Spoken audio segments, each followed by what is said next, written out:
Richard, you're going to let me know when we're ready, right? There's a thumbs up. The meeting will come to order. Richard, please stand and join with me in the Pledge of Allegiance. I pledge allegiance to the flag. The meeting will come to order. Richard, please stand and join with me in the Pledge of Allegiance. I pledge allegiance to the flag. The meeting will come to order. Richard, please stand and join with me. Thank you.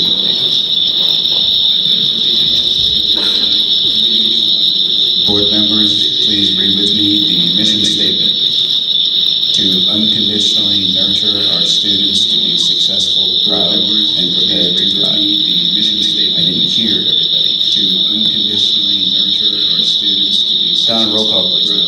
And prepared to thrive. Here. Present. Here. Here.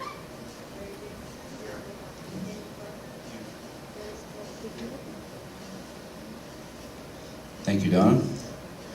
Do I have a motion to adopt the minutes from the August 18th?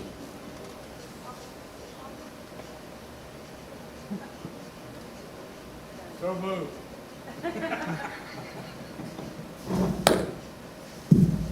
I'm back.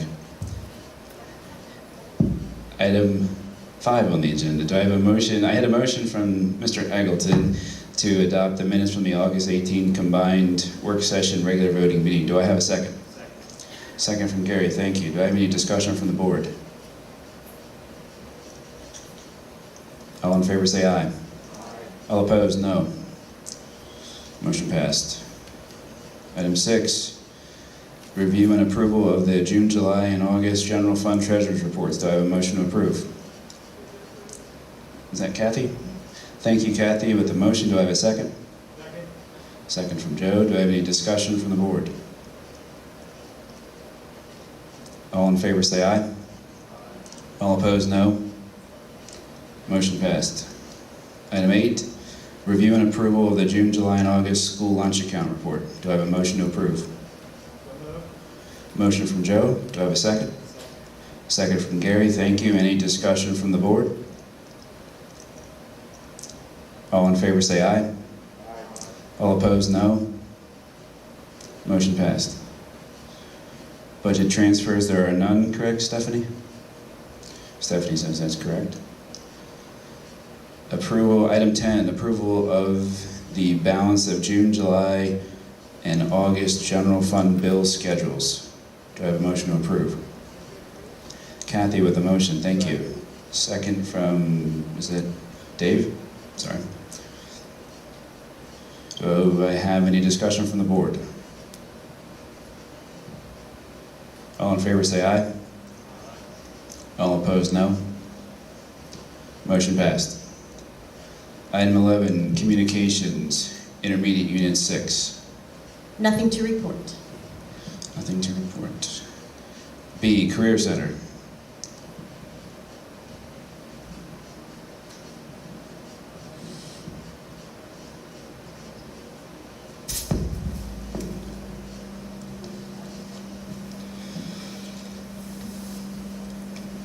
This evening, Amy asked me to talk about something that we talked about at Career Center. at our last JOC meeting. That has to do with the distribution of funds that had been being done.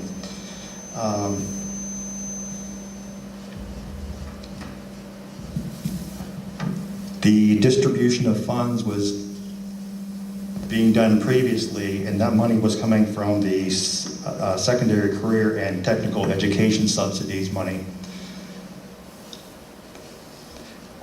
Tracy, our director, has been reviewing the documents and found that the operating agreement between the districts and the Career Center have changed, and those funds are not actually supposed to be coming back to the district. There was a discussion held at the JOC board meeting, and she was directed not to return those funds.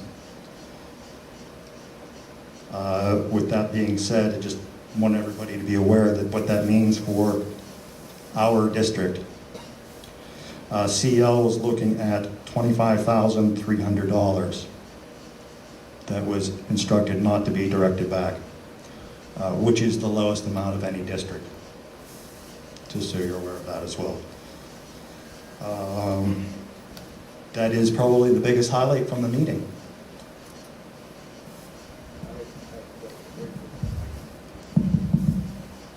We did budget for that to come back, am I correct? So what was the reasoning that we will not get it back? And was it a vote taken by the entire board that the school districts are not going to get the money they budgeted to get back? It is in the, like I said, the Articles of Agreement. The previous agreement stated that it would. The newest agreement, which is dated June 28th, and I have copies of all this for everybody so you can look at it and review it, but the articles which say they represent selected composition of all the articles previously, and that particular article stating that those funds coming back is not included.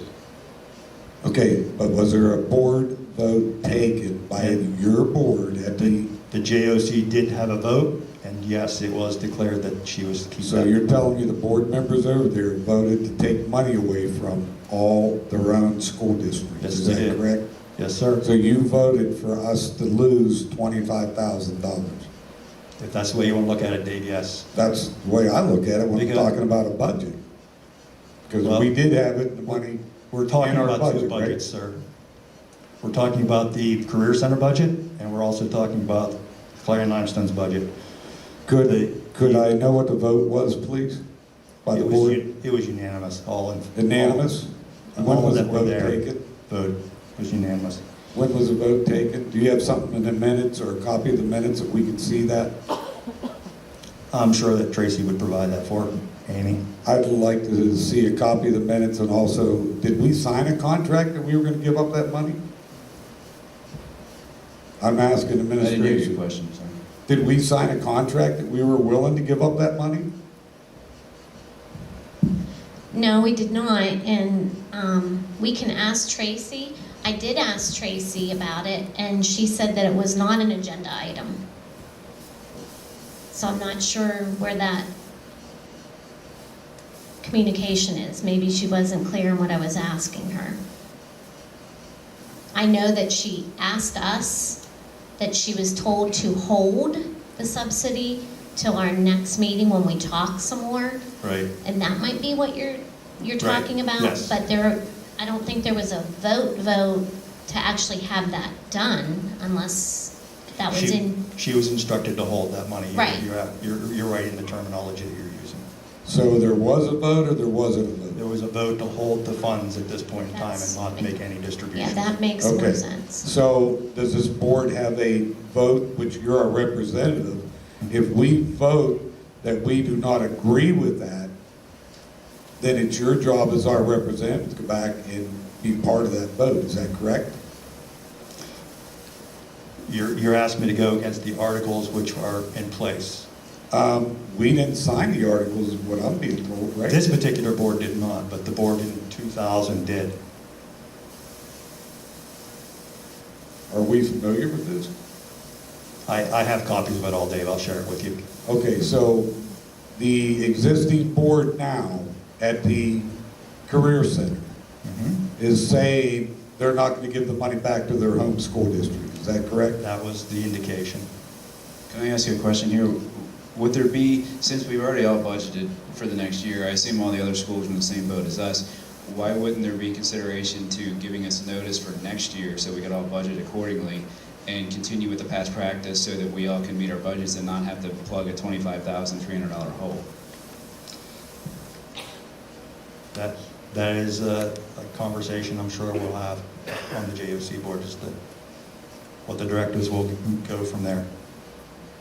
But you're our representative, are you agreeable with that? I mean, are you willing to support that? So it ends up getting where you guys want to go, you get the funds back, but it doesn't put a $25,000 burden on our taxpayers, and you said ours is the lowest, so all the other districts are going to have higher burdens.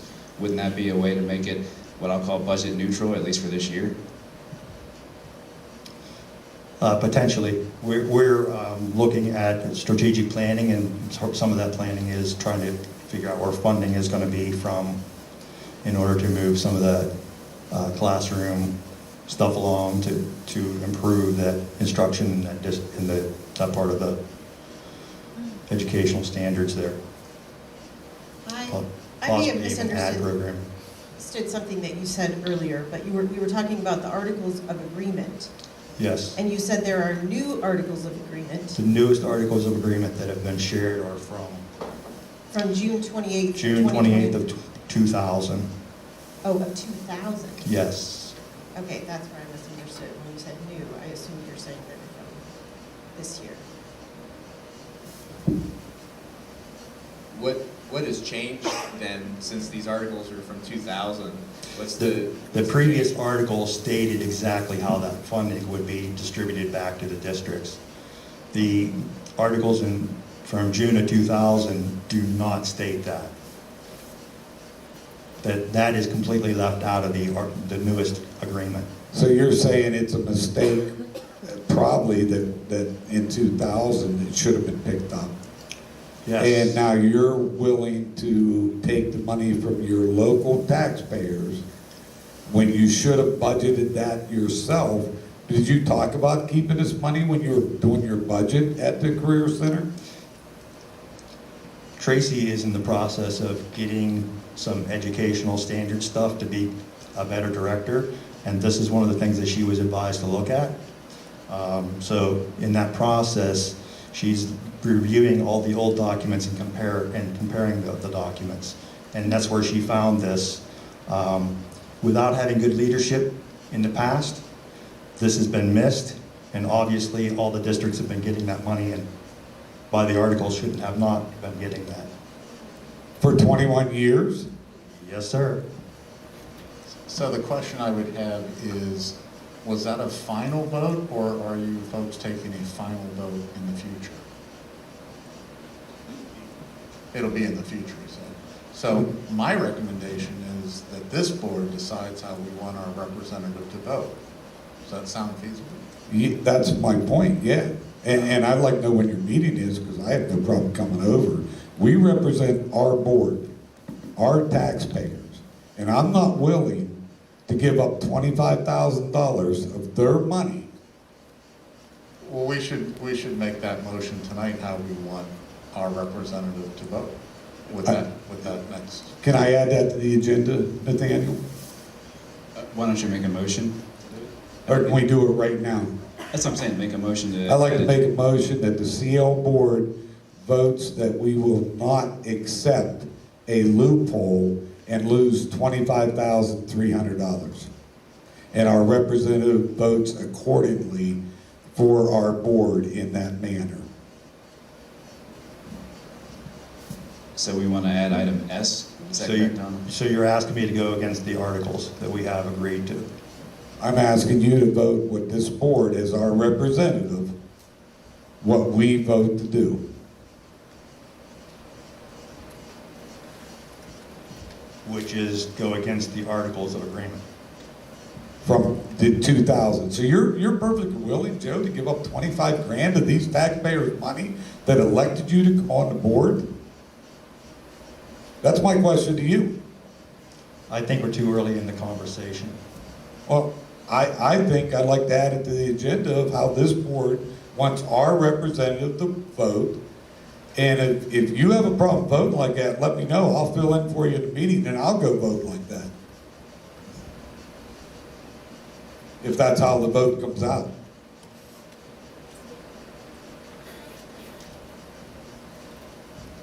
I just want to say that the Clarion County superintendents were given this and shared briefly, and we were asked in an email that we are not going to get that subsidy payment. I think it comes in different payments. And they will hold that till we meet again, which we are meeting on Friday. And we were going to discuss, in the little bit that I've been involved in the discussions, part of it was that we did ask kind of like that. I mean, the other school districts, some of them, one of them I think is losing $100,000, and it's not budgeted. So we were going to begin to talk about, well, could we do this year we're budgeted, could next year be 10%?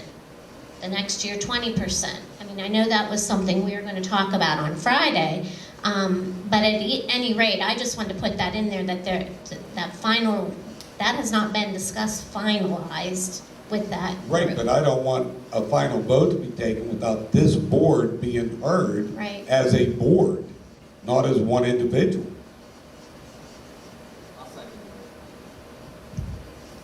So would I be correct to say the motion is to add item S to the agenda, a motion to direct our Career Center representative to vote to return the subsidy to the local schools? That's correct. Is that? I have a question too. It occurred to me, Joe. Are you saying that the January 28th, 2000 document states that this school or the prior board of this school agreed that the Career Center could retain the funds, or just it doesn't specify who gets the funds?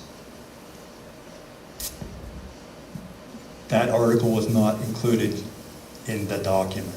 I understand. So you're About telling me the returning document it. doesn't, that's what I, so my understanding, so everyone understands it, it doesn't say that the Career Center can retain the money. It just doesn't say specifically that the local school should get the money, correct? It doesn't say anything about the money. Okay, thank you. You guys on board? Yeah, Okay, so it's understand. kind of like past practice. Which means the agreement has been since 2000 that those funds are not part of it. Well, what it means is for the last, well, how long was the last contract? Prior to 2000, how long was the last contract? The previous articles were from 1988. So for 40 years, the practice has been the local schools get the subsidy, and the contract that's most current doesn't say anything about who gets it, and somebody at the Career Center thinks that they should pull those back from the local schools and keep it at the Career Center. Okay. All right, I got a motion and a second. Is there any further discussion? Now, again, all we're doing is, the motion is to add that item S to the agenda. Is there any further discussion on that motion?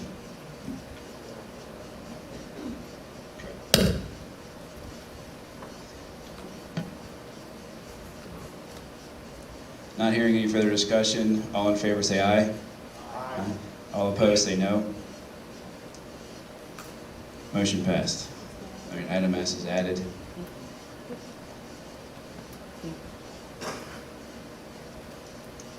Is there anything else from the Career Center representative? Legislative representative? Yes, the state is considering more waivers for the class of 2023 because of all the COVID mess, and so they're looking at changing some of the graduation requirements. Also, that's being passed around to some of the legislative representatives from different school board is a reminder from the Constitution of the authority of the school board. And it says here that the Pennsylvania law has always been slanted away from a strong central state government toward a local control and individual rights. The Constitution of 1968 states, all power is inherent in the people, and free governments are founded on their authority and instituted for their peace, safety, and happiness, for the advancement of these ends, that they have at all time the inalienable and indefeasible right to alter, to reform, or abolish their government in such a manner as they may think. In Article 1, Section 2, the Constitution went on to reinforce the Home Rule of Pennsylvania. The Home Rule gives local communities broad powers to determine the organization and the operation of their local governments, including school board. The School Board Code of 1949 gave broad powers to school districts in terms of how to operate their schools. And the last part of that was, which is very important, in 24 PA statistic, I'm not sure what all these numbers mean, but it was added that there is nothing in the school code indicating that the authority of the Department of Health supersedes the authority of a local school district, rather than maintaining the local control that the school district already has, and the Department of Health is seeking to take it away from the school districts. And to the end, the school districts have the final authority, according to our Constitution and school board. Thank you, Gary. CLAEA representative. Thank you. We have no communications to share tonight, but we did want to publicly announce our support for the Red Bank Valley Education Association. We stand behind all public educators, specifically Red Bank Valley teachers at this time, and we're hopeful, I'm sure as they are, that they can have a swift resolution that is agreeable to all. Thank you. Thank you. Student board representatives.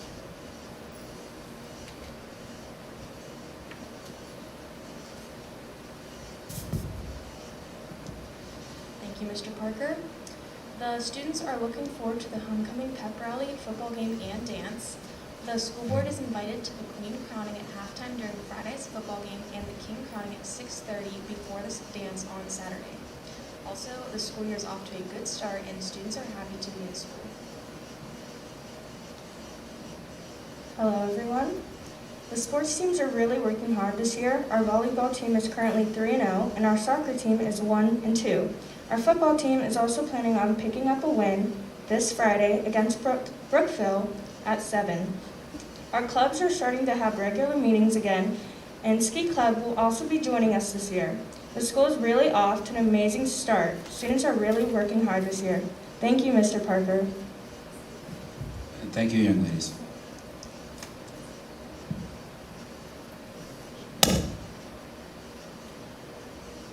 Are we...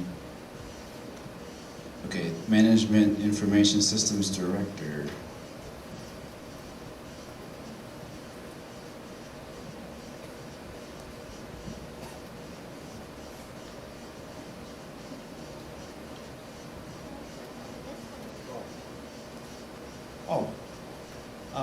With Max not being here tonight, I'm going to take the role of the Management Information Systems Director.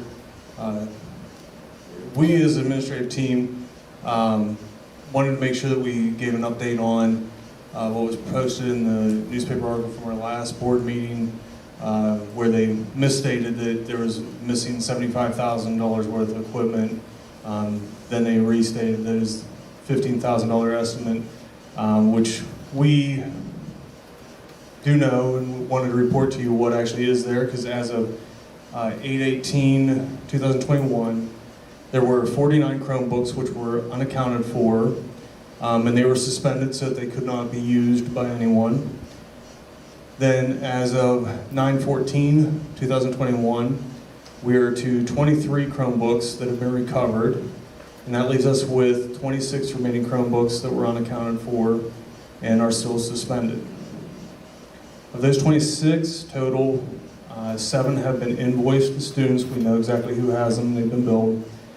And then 3 of the missing Chromebooks were new, but the remaining 16 Chromebooks missing at the time were 2 years or older and have a depreciated value. We have since, mainly with Richard and Max, they have developed with administration a plan to prevent and maintain the devices for this year. And it's in effect, and it's been working well. I know in the high school for the last few weeks, We've been able to keep and monitor ones lost in the building, out of the building, and been able to recover them very quickly. In fact, today we had one, I believe it only took about 45 minutes to get it back.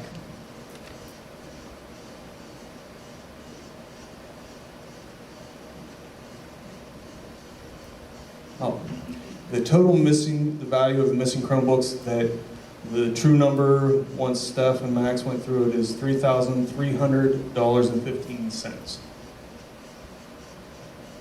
I guess I just want to make note that that's taking into account I just want to make a comment that that's taking into account the age of the Chromebooks that were missing. 3 of them were new, so they were value more at a purchase price, and then the rest were 2 years old. And as a school district, on our financials, we do depreciate our Chromebooks by 5 years. So that was taken into account to calculate what the true value loss was for the district.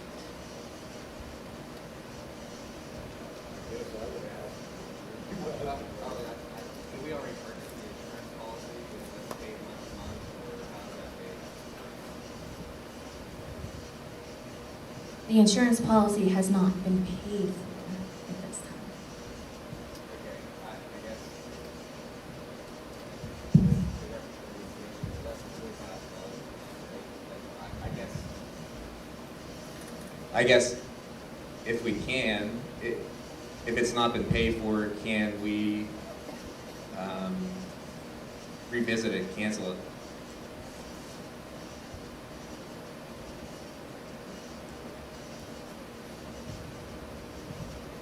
The insurance policy that we voted on last meeting for $17,000. Right, so to do that, I would think you'd want to have a discussion about, are you going to ask the parents to pay for it, or are you going to just assume there's no insurance? That whole conversation. I think, especially if we don't have much time, in my opinion, I think that if it's a $4,000 loss this year, and our policies are going to be a lot better this year, I don't see why we'd want to purchase a $17,000 insurance policy for a $4,000 loss, no matter what, no matter who's going to pay for it. That's my opinion. Somebody else may have a different one. Right, I think, and I'm not saying you're wrong, but I think it's a little bit apples to oranges, though, because I don't think that the children, correct me if I'm wrong, all you guys know more than I do, I don't believe that the students had their devices, obviously, the whole year, and I don't know that they had them one-to-one to go out in their homes. So while I don't disagree with you, if we were looking at it in the same school year, we'd be stupid to pay $17,000 to protect 3. But I don't know that last year's example, where it wasn't one-to-one necessarily, would be indicative of what our losses would be this year. But I don't know. What does anybody else think?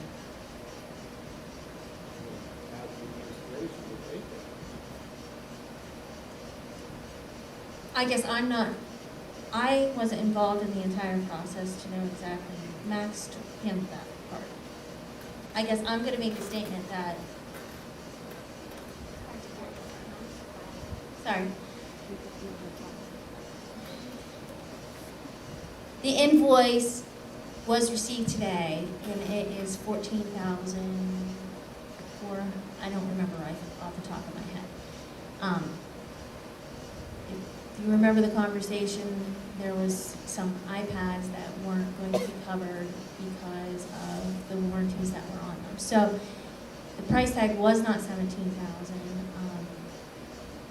It is $14,000. I understand where you're looking at it as, self-insured. The school district is usually self-insured. I have not been involved in the process of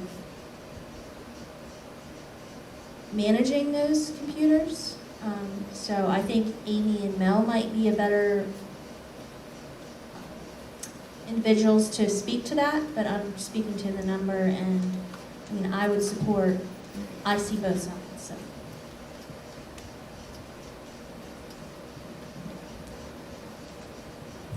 One thing I'd be concerned about is when we look back at the numbers that Steph gave me about we had 3 of those missing Chromebooks that were new. They accounted for basically a third of what that value of the missing Chromebooks were. And I would say, I'm not sure about the elementary school numbers, but we had somewhere around a fourth to fifth of the students in the high school actually took Chromebooks. Now we would have everyone having a Chromebook, and they would all be new ones. So that'd be the part where it would make it very close in those numbers, and would make it worrisome for me with a budget, wondering. The one that we have here for the 3, it's a value of $239.25. That was the new one, yep. Brian, I'm not 100% sure. I guess it sounded to me, and it may be me, that you were, the 4,000 some loss is from last year, right? But the insurance going for $14,000 insurance is going forward. So it's 2 different things? But maybe I'm missing something. No, I'm just trying to figure out whether we want to purchase a $17,000 insurance policy, you know, based upon the administration's recommendation. And I think that I thought that we were voting on something related to students and matriculation as far as paying any debts and all that stuff too. So it kind of ties in with that, whether we want to hold each individual student responsible for it or family responsible for it, and whether it's a good way. Should we set X number of dollars aside instead of paying $15,000, or should we just buy the insurance policy? I don't know. I'm just saying, you know, based upon last year's numbers. How many Chromebooks do we have as a district? 600, 700?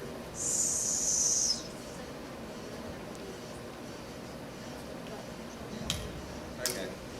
So about 60 Chromebooks is what the replacement, that 14,000 some odd dollars would replace 60 Chromebooks. So if we think we're going to lose more than 60 Chromebooks, or they'll be broken, then I think it's worth it to buy the insurance policy, but otherwise it's probably not. And maybe we just set the money aside and then we're going to pay for the insurance policy and see what happens. I don't know. And if we have a good inventory plan in place, I think the biggest consideration would be damage versus loss.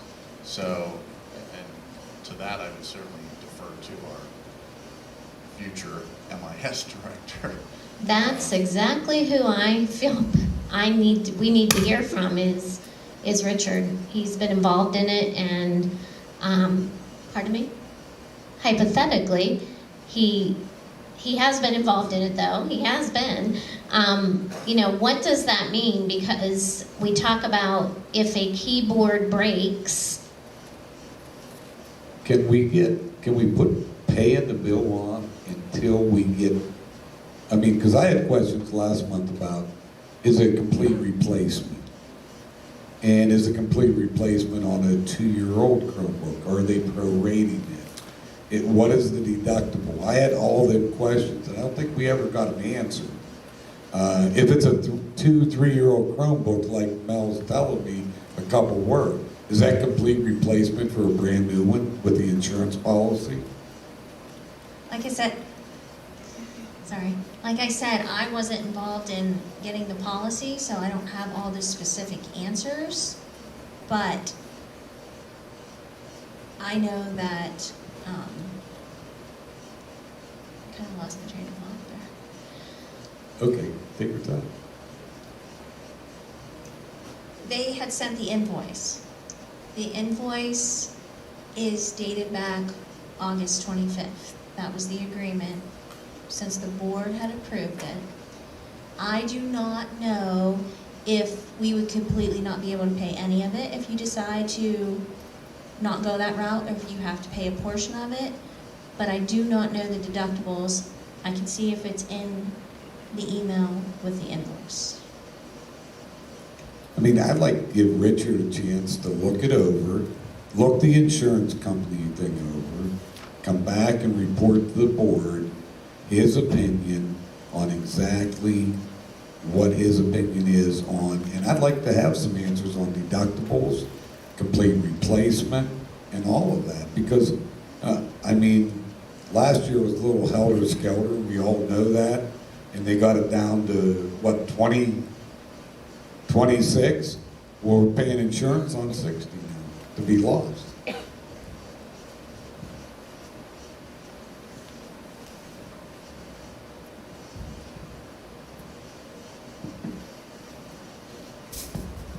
I would agree with Dave. Somebody needs to dig into that contract and really take a look. Can we insure 50% of our pieces of equipment, or does it have to be all? There's just a lot of questions pending, like you said, Dave.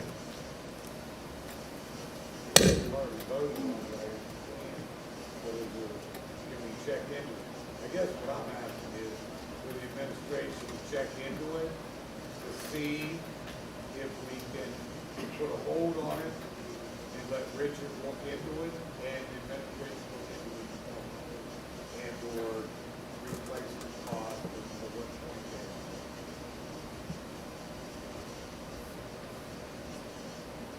they Amy, are you clear? Clear as mud?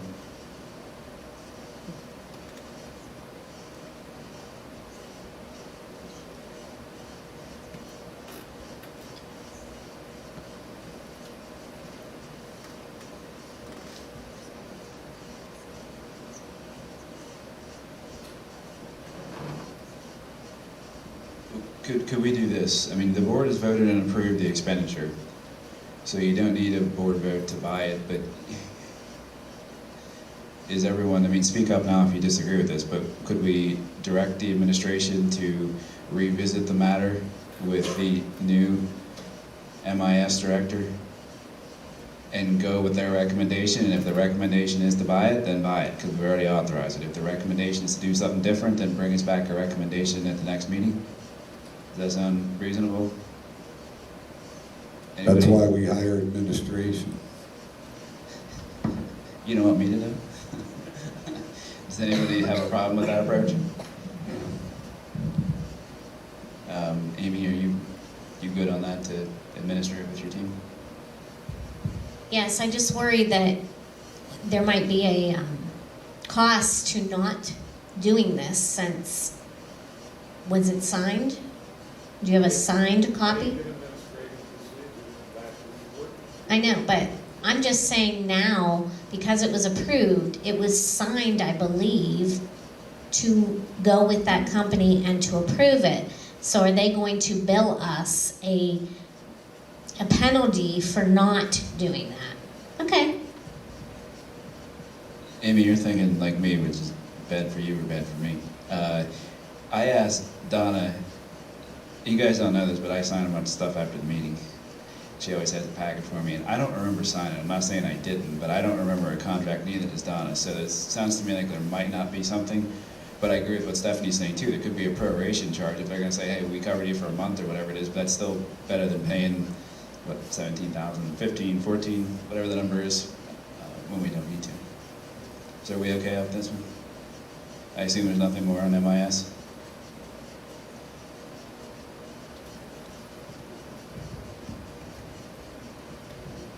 I'm sorry, I just want to clarify, are we waiting and coming back to the board in a month? Or they're waiting for us to, you're saying make the decision, okay. Okay, what we were talking about doing was if you already have the approval to buy it, and so if the new MIS director looks at it, talks with the admin group and says, this is a good idea, I think we need it, it's a good business decision for us, you're going to go ahead and buy it. You're going to make the decision as an administrative group. If the new MIS director and the administration says, hey, we don't want to do this anymore, it's too much money, then you're going to come back to us with a recommendation because we have the other issues with, well, what are we going to do about lost equipment, how are we going to address it, are we going to offer the insurance to the parents? There's a lot of other options that could be out there. I've seen other districts, larger districts, I believe that's what they do, is they offer terms of insurance to the parents, and then the parents either sign on to buy it themselves, or they go buy the insurance. And maybe that's an option too. We good?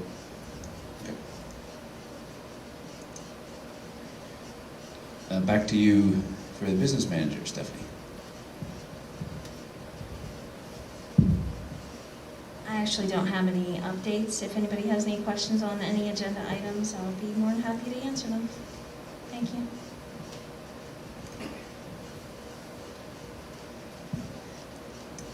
I'd like to start with a very, very, very nice positive. Mr. Coleman doesn't realize I'm going to ask him to stand up back there. If he's not. Yes, Mr. Coleman. We are going to celebrate you tonight because of on Friday when we had our small gas leak and the situation that occurred. We were told that we may not be able to have school on Monday, and that was the last thing that I wanted to tell parents, was that we weren't going to have school. So Mr. Coleman stayed at the school until 12:30 in the morning. He worked with me and the gas company and also Johnson Controls to be able to fix the problem and have the red invoice ripped up and good to go for Monday schooling. And that to me is going way above and beyond. And I want to share with you and Mr. Coleman and everyone else that Dinner on Us is in the works for you and your wife as a thank you to what you did for our school district.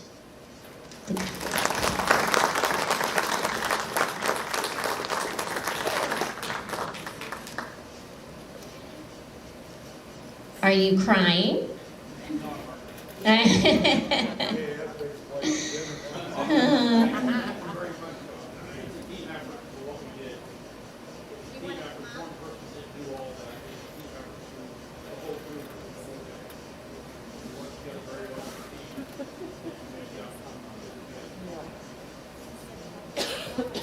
Absolutely, it was a team effort, and Mr. Quinn,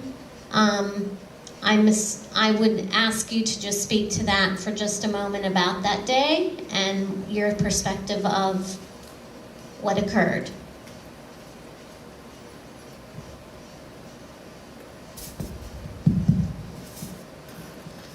Well, Bob was right, and if you couldn't hear him, he was saying it was a good team effort that day, and it was as soon as I was alerted, and we started to investigate, and the gas company came in, and he was not able to detect a gas leak at that time, but I still discussed it with Amy, and we decided that best call would be to evacuate the building, get everybody outside.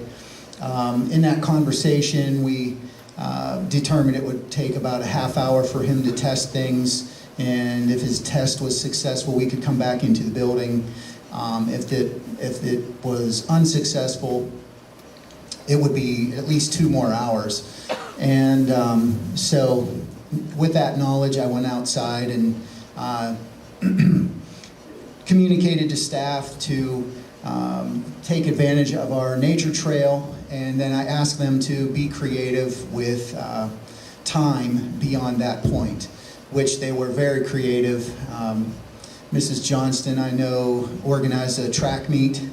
Mr. Beskett, our librarian, organized a football game. And, Mrs. Freeman did a DJ dance-off kind of thing. I heard it was a lot of fun. Many of the students that day were thanking me for the best day ever, and it was pretty funny. Can we do this again? That kind of thing. And I was like, I hope not. Staff was, people were jumping in to help serve lunches. We had to eat lunch outside, and then we ran into Yellow Jackets, and that was an ordeal. Unfortunately, 3 kids did get stung during our first lunch period, and so we had to ask staff to escort students over here to the high school and eat lunch in the high school, but fortunately, after lunches were over, then we were allowed to go back in the building and resume our day. Along the way, Mr. Aaron joined in and he suggested that the students go up and have the marching band perform for them, do their halftime show. And I'll tell you what, the kids came back from that. They were really excited. They really enjoyed that. So that was a great idea. Thank you, Mr. Aaron. And I do very, very much appreciate everybody who jumped in and all they did to make it work. And it's difficult to go without structure for that long with that many kids, and the staff there was amazing. And the fire drill part of it, when we evacuated, I couldn't believe how calm, quiet, and quickly they got out of the building, and everything was nice and neat and organized. So, but having said all that, I would like to formulate a couple of better emergency plans for the future for those kind of events. So, thank you, everybody.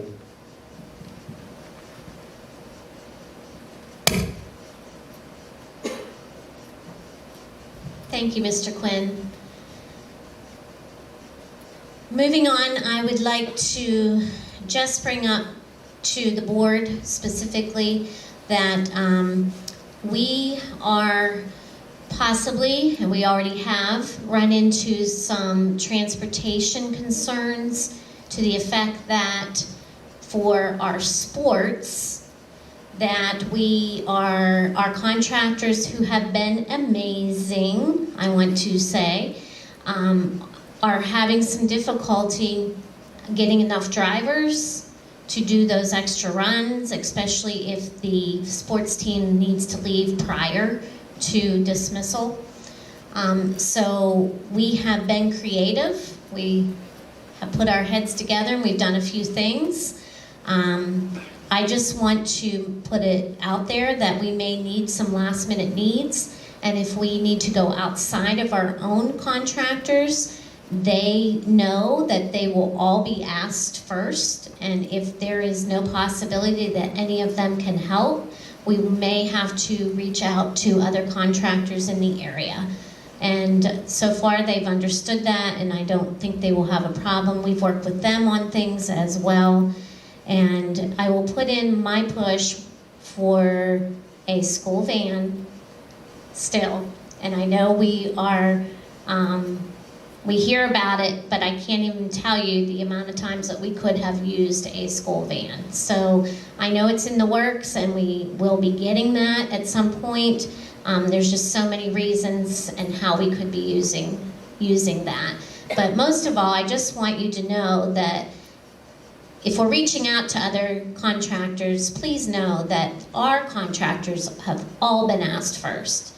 But if we have to reach out, that's what we'll do. Are there any questions about that? Okay, just two more things. One is, many of you may have heard that the PSSA scores have been sent to the schools. Those are our Pennsylvania State assessments. Yes, they were given to our students last year in school in April. Every school was mandated to give the tests. Some are giving them right now. They deferred to the fall. So they have not been publicly released until November of this year. Therefore, we will not be sharing those right now at this time, because this is the time when we verify that we had this student, or they're waiting for everyone to have their scores back. So I just wanted to make a statement about the PSSAs, because we will continue to share this as we go. And part of what comes from PSSAs, when you say that, you often hear Common Core. And what is Common Core? And Common Core is curriculum. And Common Core is in all 50 states of the United States. And they what the idea behind it was, it's been a movement for about 18 years now, is that if my 5th grade daughter left Pennsylvania and we moved to California, and she's in 5th grade, that she would be getting the same standards in math that she would have been getting in Pennsylvania. It's to help everybody on the same page so that students that do move around are not missing. Even in Pennsylvania, prior to this, if we moved to Pittsburgh, she may have missed a whole standard in math because they're teaching it at a later grade or an earlier grade, actually. So the PA Commons Core standards, those are mandated by Pennsylvania. We do not have a choice. They're mandated. So I just wanted to bring that up. We'll talk more about Common Core and the PSSAs. It's a turbulent topic, especially in math, because we want math to just be 2 + 2 is 4. But the idea behind the math in Common Core is for students to apply it.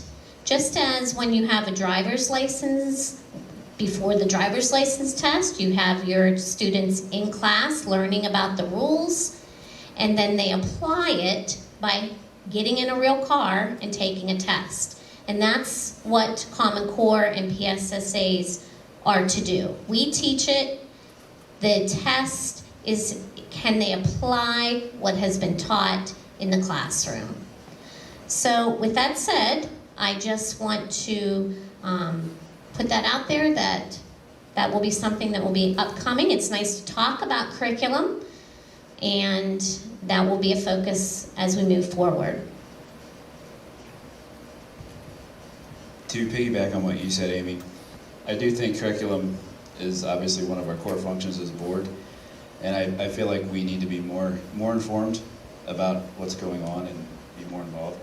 And so for that reason, I've decided to appoint an ad hoc committee to work with you, Amy, and the admin team to review our curriculum. And I'd like to ask Brian Huauer to chair that. I'd like to ask Rebecca Allison to serve on it, if you're willing. I'd like to ask Kathy Henry, if you're willing to serve on that committee, as one of the 3 members on the committee. And again, it's an ad hoc committee, so it's just for this limited purpose. I'd like you to take a look at what we have, again, look into the issues in general, and be prepared to give the board a summary of where we are and where you think potential changes could be, from a 30,000-foot view. And that way, you guys can inform us as a board, and then the board as a whole can then work to see, do we want to make changes? Do we want to add some, I think, Gary, you talk a lot about electives a lot of times. I mean, are there electives we can add, other curriculum we can add? Is there curriculum that we have that we may want to change? That's what my goal on that is. And again, it's to take it slow. It'll be a committee, so it'll be public, so every other board member is welcome to attend. No one's excluded. You're welcome to attend. Public, you're welcome to attend too. So make sure you work with Donna to schedule that, publish it, notice it. So it's going to take time to coordinate all that. But I think we need to get the ball rolling on it so we're prepared going forward. Any other comments or questions for Amy? Are you done? Or you have other? Oh, I'm sorry.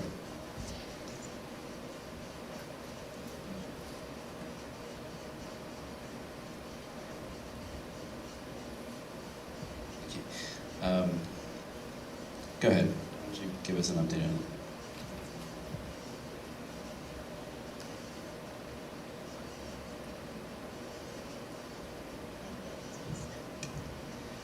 Okay, the administrative team has been working endless hours for our children, and it's important that I make a statement about the order that has been handed down by the Secretary of Health.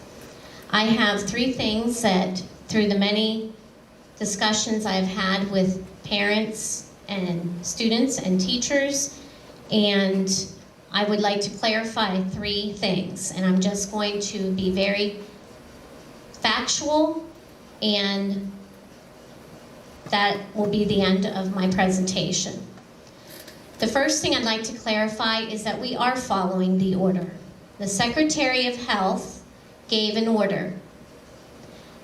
Then the Department of Health and PDE shared their guidance on their interpretation of the order. It is the Secretary of Health's order we are following.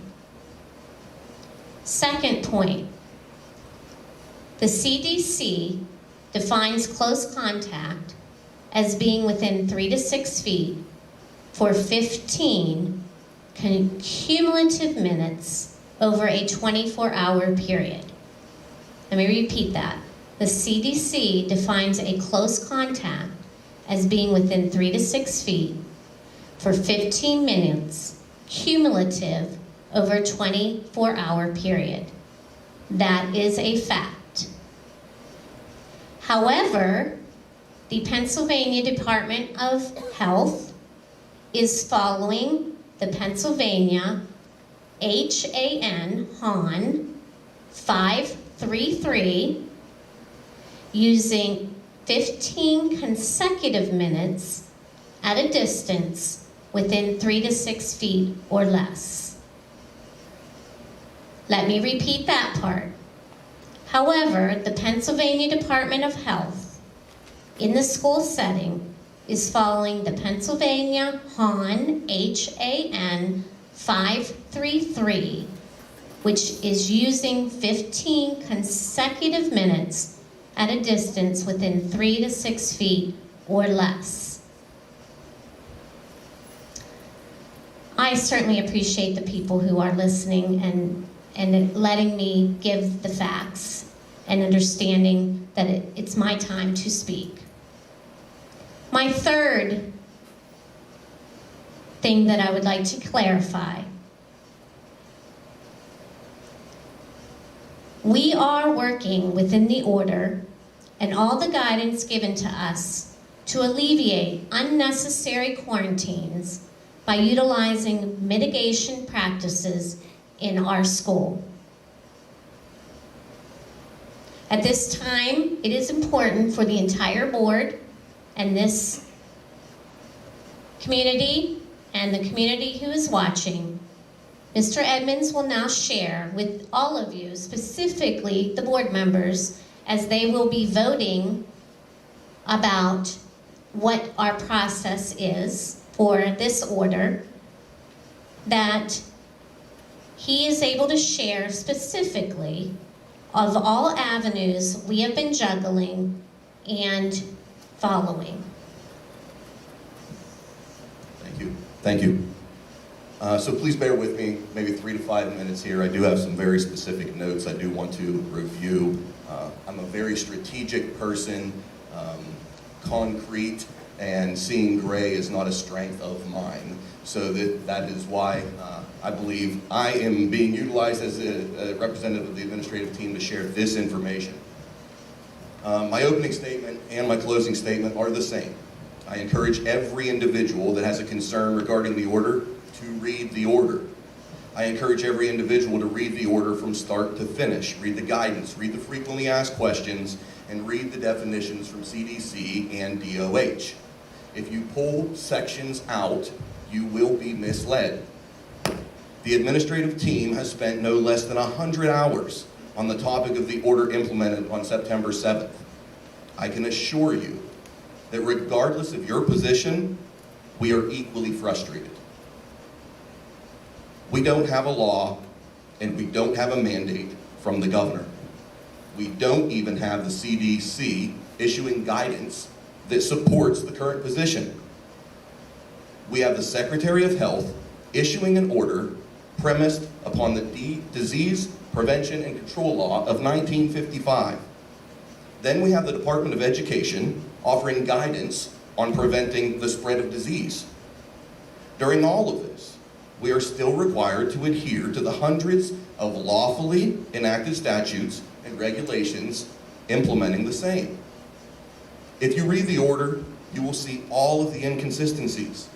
If you read the guidance, you will see the lack of consistency. We have an order that is incredibly vague and inconsistent. Based on this information, we will continue to be flexible and adjust as changes are needed. Through all of the discussions and considerations for implementation, We have always and consistently implemented the order to the letter. Did the Secretary count on implementation above and beyond what is written? Did the Secretary unknowingly issue an order and not realize the inconsistencies? Regardless of the answer to these rhetorical questions, the Clarion-Limestone Area School District will continue to implement the order, which expressly provides for several exceptions. The facts pulled right from the order. Each teacher, child, student, staff, or visitor working, attending, or visiting a school entity shall wear a face covering indoors, regardless of vaccination status, except as set forth in Section 3.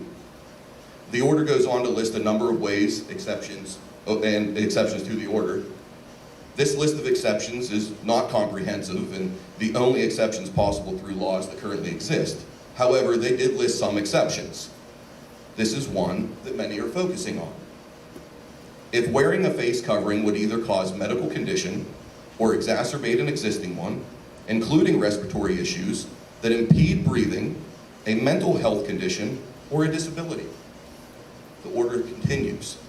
A school entity must require and enforce the requirement that all teachers, children, students, staff, and visitors subject to the exceptions in Section 3 wear a face covering indoors, regardless of whether this order is reflected in a school entity's health and safety plan.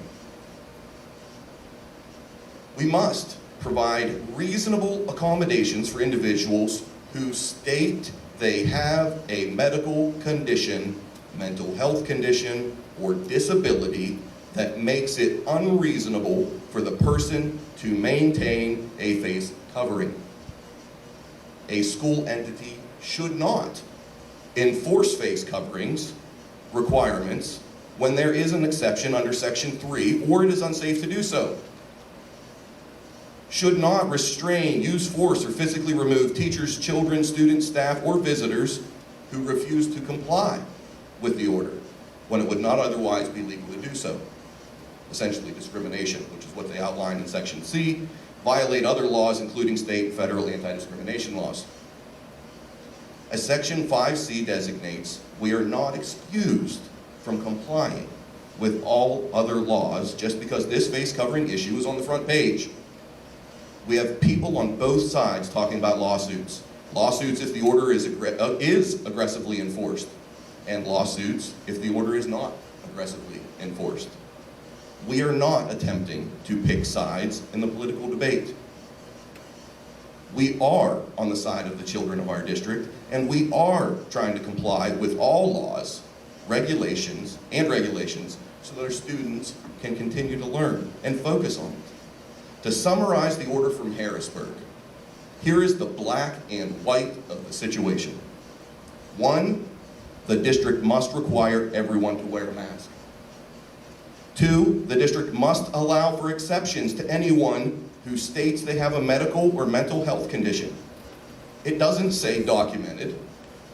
It doesn't say as supported by a medical professional. It says states they have a condition.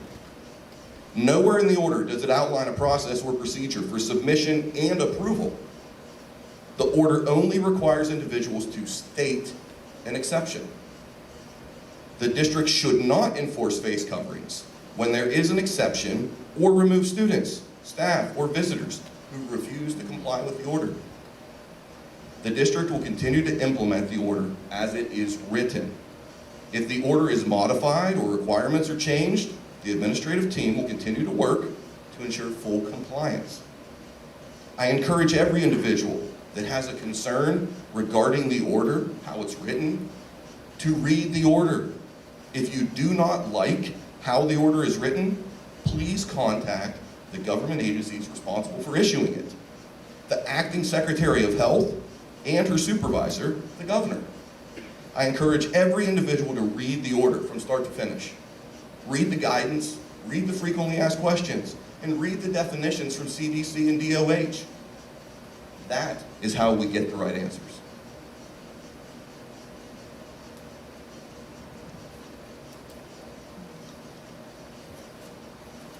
One of the things that I wanted to present to you guys with the board, We have actually been fortunate enough to be chosen through a program that goes through the Penn State Heath Milton S. Hershey Medical Center.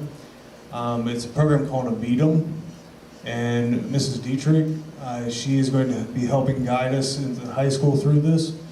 It involves basically a club and a training program to help students. Basically, they keep using the phrase, "I've got your back." As we all know, there's a growing concern for mental health, depression, and suicide out there in our teenagers right now. And this is a program to kind of help break down some of those barriers to students feeling like not being able to reach out to mental health professionals and helping through peers. And so I just want to let you know that we were actually selected for this, and Mrs. Dietrich's doing a great job of getting us moving forward on this program. Is there any questions?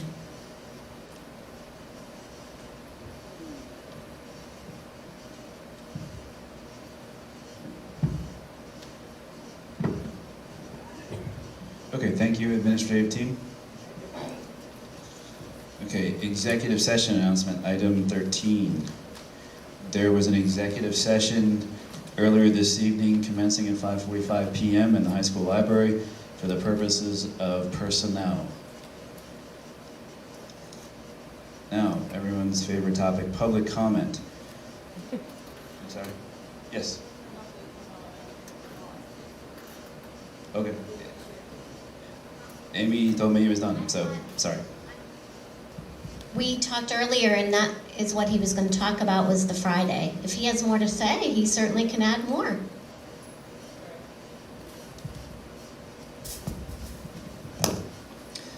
I just wanted to share some of the good things that have been going on over at the elementary school. We're off to a great start this school year. Kicking it off with the Find Your Room Day and Meet Mr. Quinn was a massive success. I was floored by the response that I had from parents and students who lined up to meet me, and it was just an amazing feeling to be there and to see familiar faces and meet their children, and all the kids were just so excited, and they have been ever since that day. That was a great idea. Mrs. Glassell came up with that idea, by the way. I'd like to thank Judge Foradora and Judge Quinn for being present for that day, the Find Your Room Day, and also for the first day of school. They were there in the morning. I'd like to thank Mothy's Bus Company for supplying a school bus for me. One of the things that is very important for me is to teach students to behave on the bus. Everything starts on the bus. You want it to start right. And so we had the bus in for 2 days. I took the students out class by class, and we went over bus safety, we went over bus behavior. I am hoping to see a great improvement in that area for our students and for our bus drivers.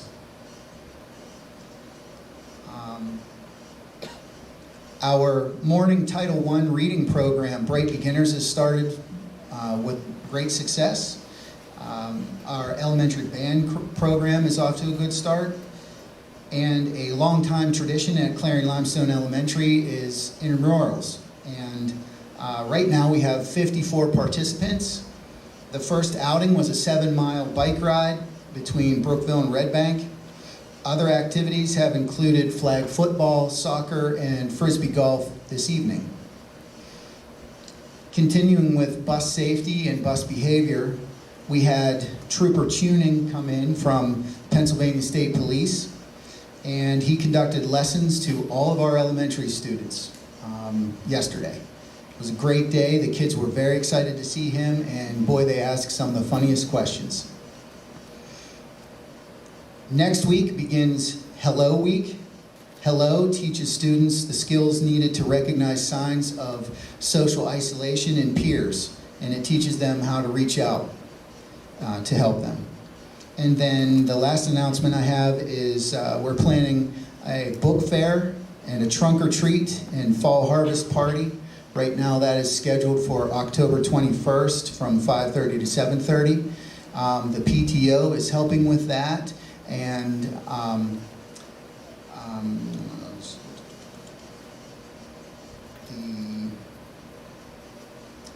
Rhonda Shook is helping out with the trunk or treat, and Pete Beskid is doing the book fair, our school librarian. Thank you. That's all I have. Thank you, Mr. Quinn. Didn't mean to slight you there. Anytime you want to talk, you just let me know. Okay, just to go back, we did have the executive session on the 15th. That hasn't changed. Now, public comment. As many of you know, I mean, I'm going to find out in a minute, but before I ask the question, I'm going to tell you how this is going to work. I've been following our existing board policy, policy number 903. I bring it with me to every board meeting, and that's what I followed since I started doing this deal. And I'm going to do that tonight too. So, but I wanted to remind everybody how it works. This isn't a public debate, and it's not a public interrogation of anyone up here. It's certainly your opportunity to provide comment. And I'm going to read right from the section, right from policy 903. It says, all statements shall be directed to the presiding officer. No participant may address or question board members individually. The presiding officer may interrupt or terminate a participant's statement when the statement is too lengthy, personally directed, abusive, obscene, or irrelevant. And it goes on to have other things too. Now, part of what I have to do is I have to determine how long to allow each person to talk. So in the beginning, when I ask who wants to speak, it's not who wants to speak first, it's who wants to speak at any point during public comment. And Donna and I are going to, well, Donna, I'm going to facilitate. She's going to write down who everybody is, and then I'm going to call the names from the list. So you can't wait until you hear something you don't like, and then raise your hand and come running down and want to talk. We're going to keep it orderly, and we're going to ask who wants to talk, and we're going to move through it in a respectful manner. So with that being said, does anyone like to have public comment tonight? Please raise your hand. Okay, ma'am, would you please state your name? Jamie Huston. And what township? Larry. And what's the topic you'd like to speak on? Mask. Let's finish out that topic first. Who else would like to talk about the masks? Ma'am, in the second row? I'm slated to speak on the agenda, Jody Hudson. Okay, thank you, Mrs. Hedrick. What township are you? Corsica. Corsica.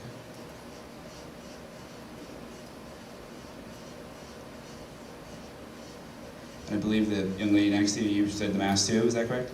And what is your name? Kate Overmeyer. Kate Obermeyer. And what township? Clarion. Thank you. Anyone else on the mask? No one else on the mask? Okay, any other topic? Anyone else want to speak? Yes, ma'am? Anna Allison, Clarion Township. And it's about the proposed new philosophy of education efficiency. I couldn't hear you up. It is about the proposed new philosophy of education and Okay. efficiency. Would anyone else like to speak on that topic?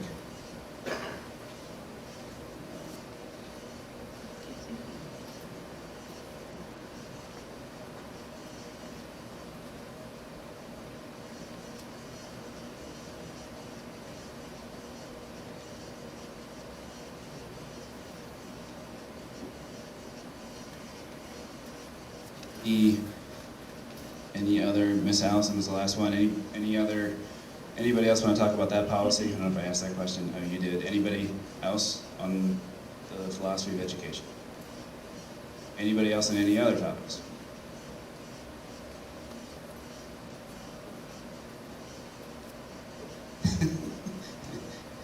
Gary, you wanted to speak?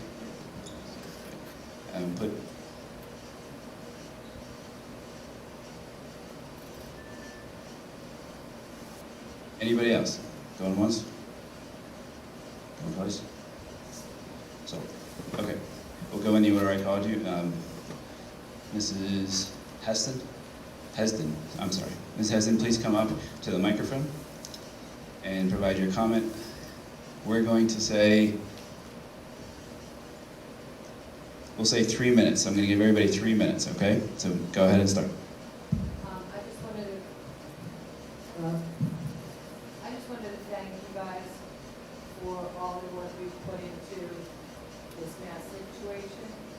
I appreciate the email and the option to go in and fill out a survey, learn about it, because you put a lot of information into that email. And I just want to tell you how much I appreciate all that work that you did.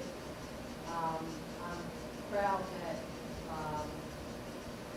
that we are still practicing being the home of the free, land of the free, and the home of the brave. Because we are free here to make the decisions. As parents, I feel very strongly about making that decision for my son when he walks into the doors of the school. So I just wanted to thank you and tell you how much I appreciate all the work you've done. And what you said up there, Jason, I was like, wow. Hats off to you for reading that and understanding it and explaining it the way you did. So I just want to thank you very much, and I really hope that we continue in the policy that we have put out so far. Thank you. Why don't you go ahead and finish all your public comment? You said you wanted to talk about a different issue too, right?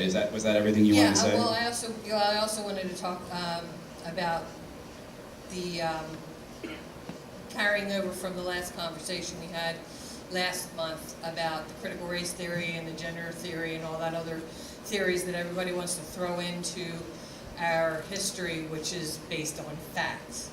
I just want to strongly suggest that you approve the mission statement that you put forth last month. I was very proud to get onto Facebook and say how proud I was of our school for taking a stand on teaching history, factual history, and not theories and things that promote division and try to separate us. Because the only way we cannot be separated is to not break us down into different compartments. So that's how I want my son taught. I want my son taught that there is no difference between anybody. And so I just want to strongly suggest that you approve your mission statement from last month. Thank you.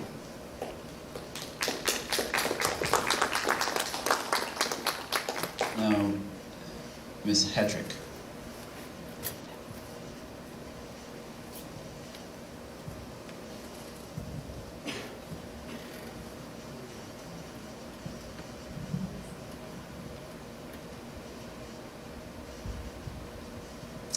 Good evening, everybody. I'm here tonight. I'm kind of on the other end of the spectrum, but I'm here tonight to set a good example for my daughter and let her know that it's okay if you want to stand up and talk about something that you don't agree with, and anybody else that is afraid to stand up and say anything. But today I'm here to speak for my son, Braden. I'm his healthcare aide in the life skills class here at the school, and I'm really excited about that. Our year started off really great, and then we got the call about the email about the mask mandate, and me, like everybody else, was completely bummed out about it. Nobody wants to go back to this crap. I'm sick of it too, but my son has epilepsy, and severe illness like COVID could cause him to have another grand mal seizure. And so you can understand why I would be one of the people that would be for all of us masking up in school. So when we got the email saying that everybody was happy, high-fiving, trusting each other, and all of that, I thought, oh, she's gonna say that we're not complying, and because that's what I was confused by the email. And then she said we are complying, but when I came to school, nobody had their masks on hardly. It was just a handful of people. So I was confused, and I started asking questions to the teachers and aides in my classroom.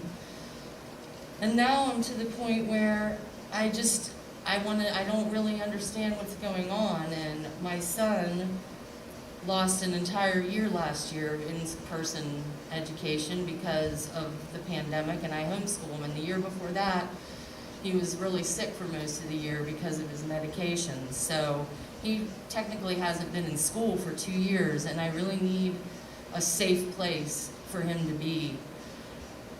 And when I think about the fact that the community came together so well for the teacher that we have who's battling cancer, and I feel like we don't even have the common courtesy to cover our mouths so that him and people like my son have a chance at staying healthy and well from this pandemic. I feel like people in this district have given up fighting against the pandemic, because if I'm one of the only ones in the school with a mask on, really all I'm being is a good example to my daughter and my son and maybe another handful of kids. We're not really preventing anything when only a handful of people are doing it, because, like I've said 1,000 times, his mask protects you and yours protects him. And if we're not doing that, I don't know what protection I have for him here. So, Thank you, Mrs. Hedrick. Your Thank you. 3 minutes are up.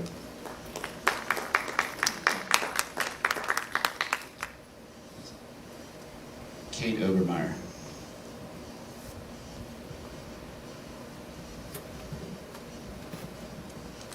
Okay.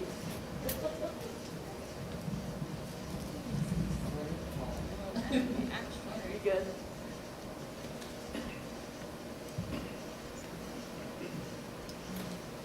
Well, thank you for giving me the opportunity to speak first of all. And I would just like to start by saying that last year, the handling of the COVID-19 situation was something I was proud of with this school district. I chose remote learning for my child because I wanted to keep him as safe as I could and the rest of our family, and I appreciated that. At the same time, I understand the difficulties that remote learning made for everyone else. So not having it this year seemed perfectly reasonable to me. What I don't understand is why what seems like all of the COVID-19 mitigation strategies that were in place have pretty much, and I know you claim they're still here, they're not as still here as they could be. So I'm not going to stand here and argue whether or not you're in compliance with the mask mandate, or what the Department of Health sent down, but instead what is just the common sense for our children. Children under the age of 12 do not yet have the ability to be vaccinated. And why couldn't we, until that was an option, continue to highly recommend that everyone in the school building wear a face mask, as maybe it is not mandated, but is the recommendations of all of the scientists and health professionals in our country and around the world. And more than that, in a county with only a vaccination rate of 44.9%, many of the students in our school are going home to parents who are vulnerable, to grandparents who are vulnerable. And so mitigation in the school is our only way to help prevent community spread from coming outside of our school. It was mentioned earlier, the consecutive versus the cumulative 15 minutes of contact to an exposed person. I believe that was mentioned because someone knew I might say that I've heard that in the high school, the students are being told to get up and move after 14 minutes. That means that in a math class, I say math because I am a math professor, but in a math class, if a student is next to another one for 14 minutes, they're then moved, and then there won't be no contact tracing on that student, regardless of if they had a class together the period before also. I think that is a dangerous way to not quarantine students. Also, when I went to the open house at the elementary school, the desks are to be at least 3 feet apart. That was a minimum regulation. I didn't get out a yardstick, but if those desks were all 3 feet apart, I'd be very surprised. And there certainly was space for them to be spaced farther. And so I ask you as a board and as the leaders in our community to maybe take a different role instead of simply stating what is wrong with the mask mandate, and instead of simply telling us that you're complying with it when your emails are going out, basically encouraging parents to claim an exemption or one of many exemptions, of which 8 are listed, and maybe 1 or 2 are at the discretion of a parent. The rest are happening in the moment and factual. But maybe encourage our children as a community to have the respect for one another, to wear a face mask when they are in close contact with each other, so as not to spread COVID-19 throughout our community. Thank you, Ms. Overmeyer. Thank you.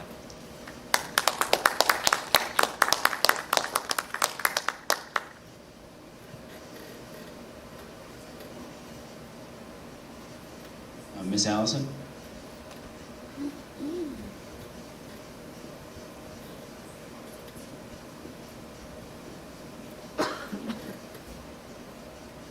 Ms. Allison, you're a candidate for the school board, correct? Yes. Okay, just want to make sure I had the right person. Okay, yes. Thank you. First of all, I'm very glad you're short. Me too.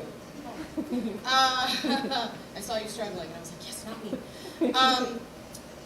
I just wanted to take a second to ask some questions and have you guys maybe consider some things as you're getting ready to do the second reading and vote on the proposed new philosophy of education. In the proposed policy, it forbids any teaching of any type of social justice, and so I was wondering if you had considered what your plan would be to compensate for any of the funding that you will lose when you then have to cancel your anti-bullying program, the friendship bag program, and any other programs that your students are encouraged to participate in, as those do fall under a social justice umbrella. I'm also curious whether there is a plan in place for how to teach curriculum, whether it will even be permitted, as far as Martin Luther King Jr., Rosa Parks, Harriet Tubman, and other factual historical figures who did exist, who did encourage people to think critically about the fact that racial differences do impact daily lives, and who challenged the social and government systems of their time that were unfairly biased against people of color. I guess I'm just confused because those figures, those topics, even donating to food stock or having a speaker come in and talk about their humanitarian work, all fall under the umbrellas of social justice and critical race theory. And so, you know, Alex mentioned having very clear definitions of specific terms.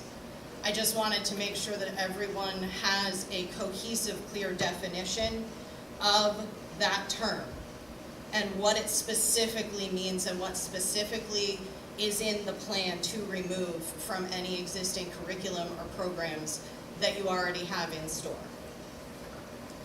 Thanks. Thank you.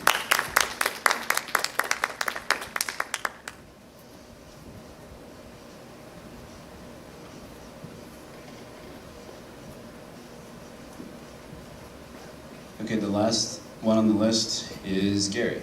Gary, you said you wanted to talk. Yes, I want to come before you as your school board director, and I want to make a public apology to you and ask for your forgiveness for failing in my life. It's not something I do. It was not on purpose, and I'm a man of faith, a strong Christian, and it's just something I really have never done. A month ago, I go to my other home in Lower Pearl. They help my disabled brother every 3 weeks, all doctors, grocery, and he happened to go to bed early that night. And so I needed Wi-Fi, and I actually went out for 3 hours and did school board stuff on anxiety, depression, on children for virtual learning, and in class on critical race theory and the dangers of it to our children. And I had something to eat, and I went up and asked for like a specialty tea. And I got something that wasn't a specialty tea. It's not something I have never in my life as a Christian until that night ordered any hard alcohol, any mixed drink, and it was a mistake. I was a mile from my house, 30 seconds from my house I got pulled over of a possible DUI, and it was wrong.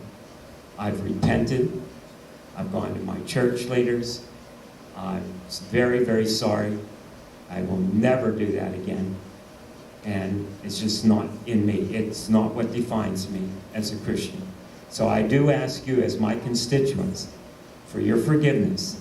And I made myself available to Mr. Aaron that I'd be willing to speak to any class, to our health teachers, when you do something you shouldn't do, or even if you accidentally do something, there are consequences, and I'm willing to speak to them as a teachable thing. So I do again ask you for your forgiveness. I love this, being your school director. I work hard. I spend hours on my own time at night researching. My wife could verify that. And I love this team. I love our administrative team. They're a great bunch. I love every one of these people that I serve with. They all bring something that I don't have that we need. And we've made this a great school district. So I'm sorry, and I ask for your forgiveness. Thank you, Gary. Okay, that concludes our public comment. Moving on to old business. Item A, consideration for approval of the second and final reading of the revision to policy 101. Do I have a motion? Yes, I make a motion. Make a motion to table this amendment. Thank you, Joe. Dave already made the motion to pass it. So I made a motion to approve. you made a motion to approve. So now we have a motion to approve. Now you're making a motion to table this. Okay. Just a second, let me... For various reasons.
All right, we have the old business item. We have a motion to approve it. We have a second. We need to resolve that first. So bottom line is, if Joe wants to make a motion to table, so if you're in favor of that, then you're going to want to vote no on the pending motion. Does everyone understand that? And then if it's passed, it's over. If it's not passed, and then there's further discussion on it, then your motion would then be ripe to table the whole matter and go on to the next item on the agenda. Does everyone understand that? Kathy?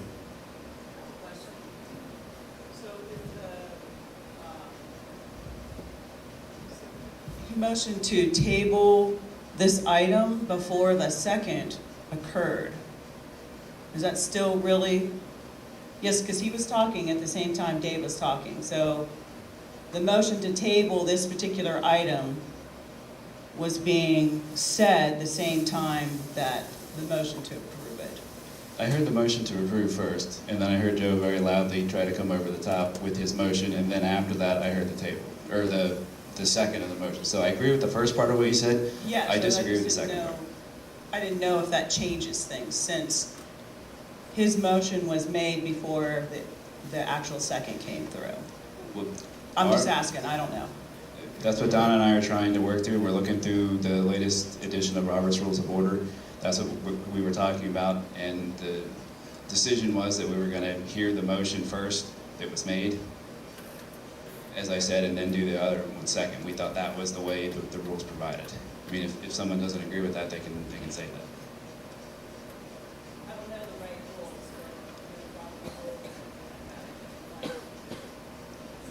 Right, no, but I do agree with you. There was sort of a 1, 2, 3. It wasn't.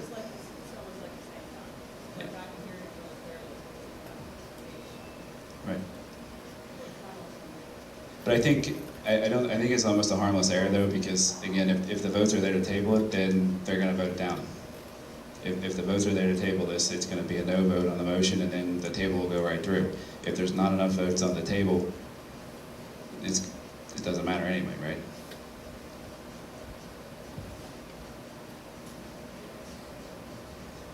Okay. All right. So, after our primer and Robert's rules there, item A, the policy 101, we have a motion and a second. I'm aware that some people have said that their positions haven't been heard on this, so I'm going to go around the room and I'm going to start to my left, and I'm going to give every board member an opportunity to give their opinion on this item. Instead of asking for general discussion, I want to hear from each individual board member, and then we can proceed through discussion as you all see fit. So, Mr. Jameson, would you please offer your thoughts? Thanks for starting to your left. That's sarcasm. Thank you. Duly noted. Yeah, so I don't want to get into political debate about anything. I think there's a lot of information out there on both sides of it. Certainly, I'm not in favor of teaching children to be sad that they are white. But I also agree with some of the things Ms. Allison was saying, that I hope we aren't going to try to change history about things that have happened in this country. So there's a fine line there. I am not an educator.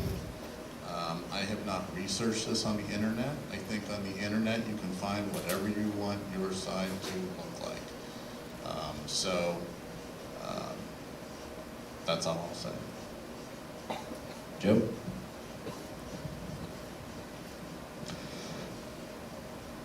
As everybody's alluding, this is potentially a political issue, and with some of the things that happened after this vote took place last month, it definitely became a political issue. And for that reason, that is why I'm asking for it to be tabled. I would actually like to see it reviewed again by a different group of individuals to see if the outcome is still the same. I think that's fair. I think that reflects giving everybody the opportunity to be part of this discussion, because we originally were told there was going to be a discussion in regards to one of these subject matter. We came to the board meeting last month and we got a policy that had a whole list of things. That is not good with me. I don't know that anybody should be cool with that. That is completely against being open in the discussion process. So for that reason, I would like to see it tabled and I'd like to see it reviewed again in a more open manner. I just have a point of clarification. One of our student representatives was asking if they can speak. That's up to the chair. Yeah, I'll give you the floor. Thank you.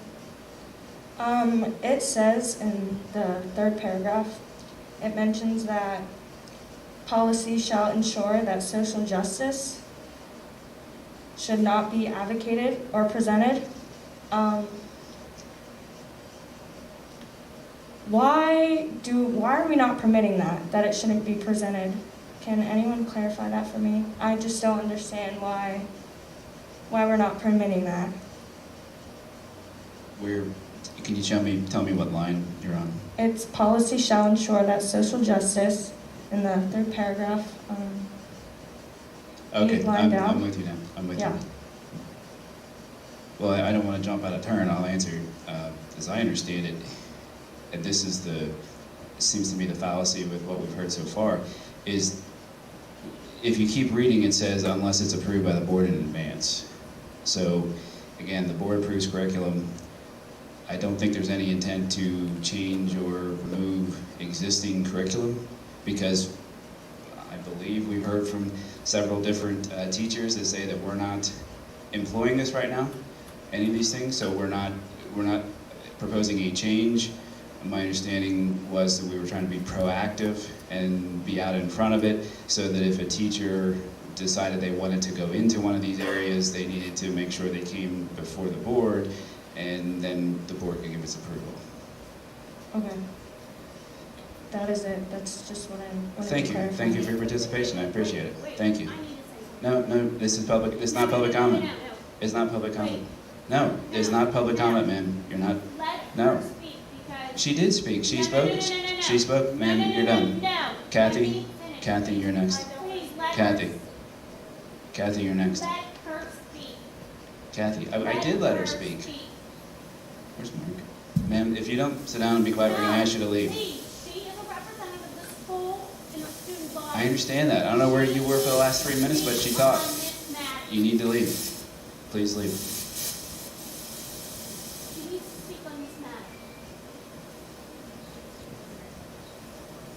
I'm just saying, let her speak on this matter.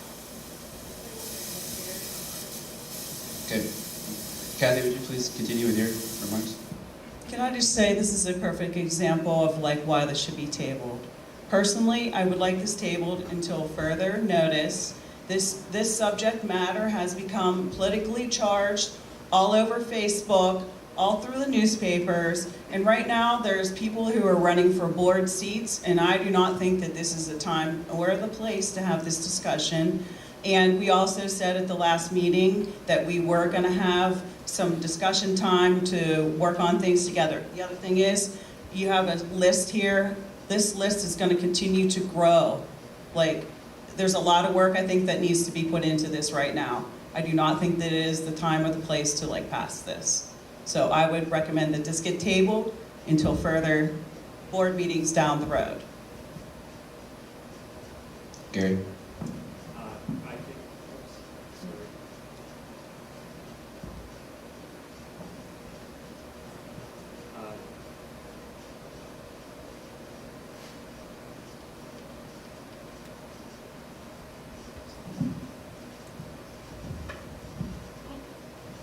I think we need to pass this because many school districts in this country are passing it, and you're seeing parents everywhere disgusted by the teaching of critical race theory.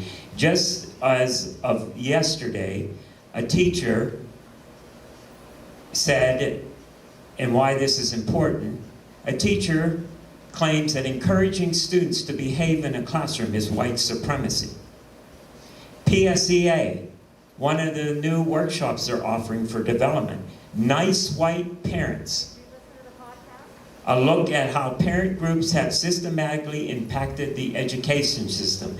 This session is offered in October 4th, 18th, and November 8th. Nice White Parents. Critical race theory is a philosophic framework with roots of Marxist thought. It came about in a 1970s group by a black activist who were disenchanted with the civil rights movement. And I have nothing with it because my nephew and nieces are biracial black. The man that married my wife and I is black. So I want you to know that, first of all. With the civil rights movement, he wanted changes radically. And so he left the NAACP, Derek Bell. Critical race theory is creating the indoctrination of environment that will constrain children's creative sense of self and consequently their analytically productivity as adults. In an elementary school in Copperchero, California, third grade students were asked to label their own power and privilege in an identity map. Also, 30 schools that said students need to read Not My Ideal, a children's book that called Racism, a White Person's Problem, and we're caught up in it. And I can go on and on and on. Dr. Zama, a candidate for governor of Pennsylvania next year, an African, said that critical race theory is more harmful to children than COVID.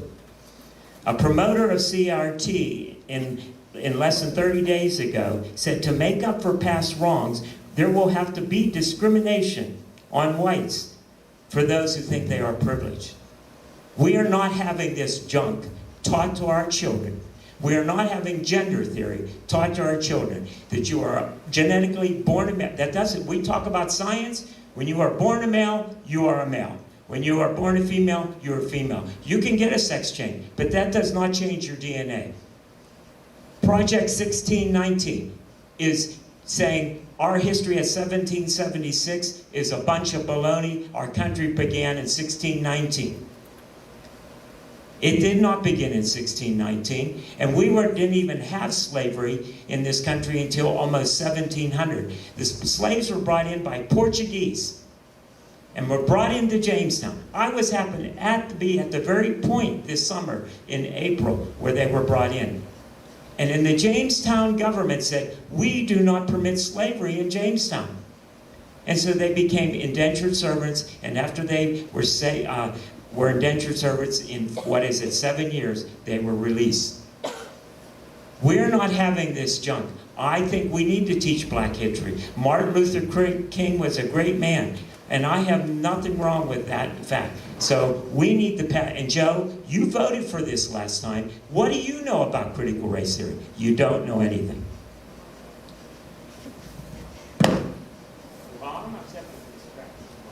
Brian, please. The one thing I will say, Gary, you are open to your own comments and your own beliefs, that's the thing. But when you start attacking other board members, like you did on email, that's where I'm going to draw the line. Because although we don't have code of conduct for what happened, and that's weird. I'm not going to decide on that. There is code of conduct happening to how you treat another board member. Let me finish. Whether you agree or not. Larry, could you use the microphone because nobody out there can hear what you're saying? I'll bet they can. At home Does they can't. anybody need me to repeat that? Yes. Rhonda, I'm from the back, so yeah. I would love your husband can fill you in. I'm not trying to short circuit the discussion. My thought was everybody gets their chance to say, and then we can have discussion after I that. agree that everybody gets to say, but we should have a time limit on that. But we too. didn't set that in the beginning when anybody started, Okay. so I don't want to shut anybody off. That's fine. I think Right. Mr. Sproul owes Mr. Balot an apology. He did apologize. I'm ready to vote. Gary. I'm ready to vote. That's all that I have to say. I'm going to agree and disagree with a couple people that spoke already. I'm going to agree with you, Joe. I'm tired of our students used as political pawns, and that's why I'm voting in favor of this. I'm going to disagree with you, Larry, and we have discussed this, and everybody, and Kathy, we have discussed this. It first came up, and I reminded you today when you asked me, Larry, in a budget meeting, am I correct? So what are you disagreeing with me? Because I'm not following you yet. Well, I'm disagreeing that we did not have open discussion. We even discussed it in the budget meeting. We discussed it in June. Okay, it come up again in July. We voted on something in August. If you folks had something to say it then. So Dave, I just want to correct you. You're not disagreeing with me yet. No, I'm sorry. I'm agreeing that we did discuss it. Are you agreeing with me on that? I'm sure. It was We discussed it. Yes. April. Well, It come up in June. There was an opportunity to discuss it, yes. I Right. agree with that. June, July, August. Now we're in September and all of a sudden we want to put the brakes on. I'm sorry. You know, you're elected to a position to make a decision. If it costs you your next election, so be it. Rebecca.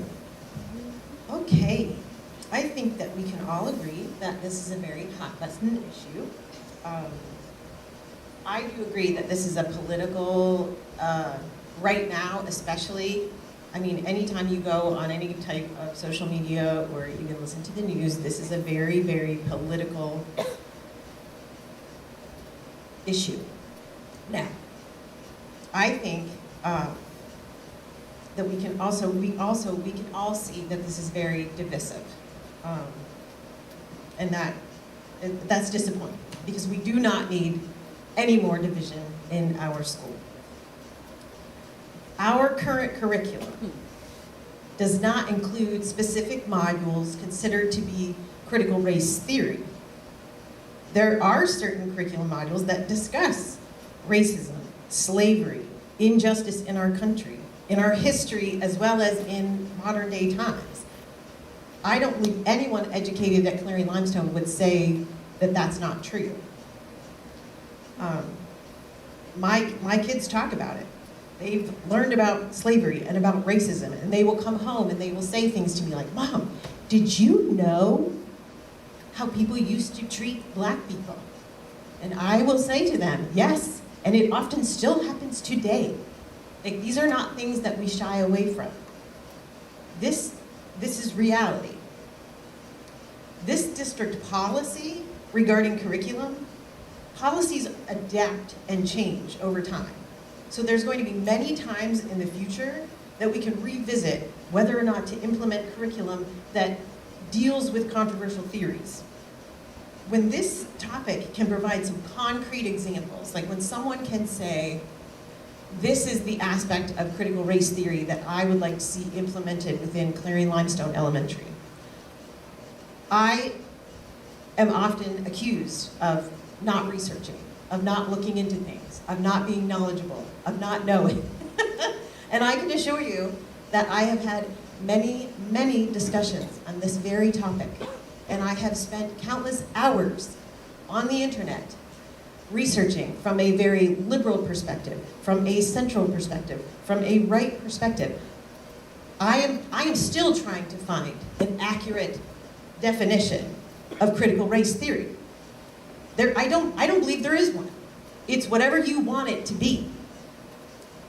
Now, I went to Britannica.com, and the definition they gave was critical race theory is an intellectual movement and a framework of legal analysis according to which, 1, race is a culturally invented category used to oppress people of color, and 2, the law and legal institutions of the United States are inherently racist insofar as they function to create and maintain social, political, and economic equalities between white and non-white people. There's a lot to unpack in that. And honestly, that is why I feel like this is such it's so divisive. It is so completely divisive.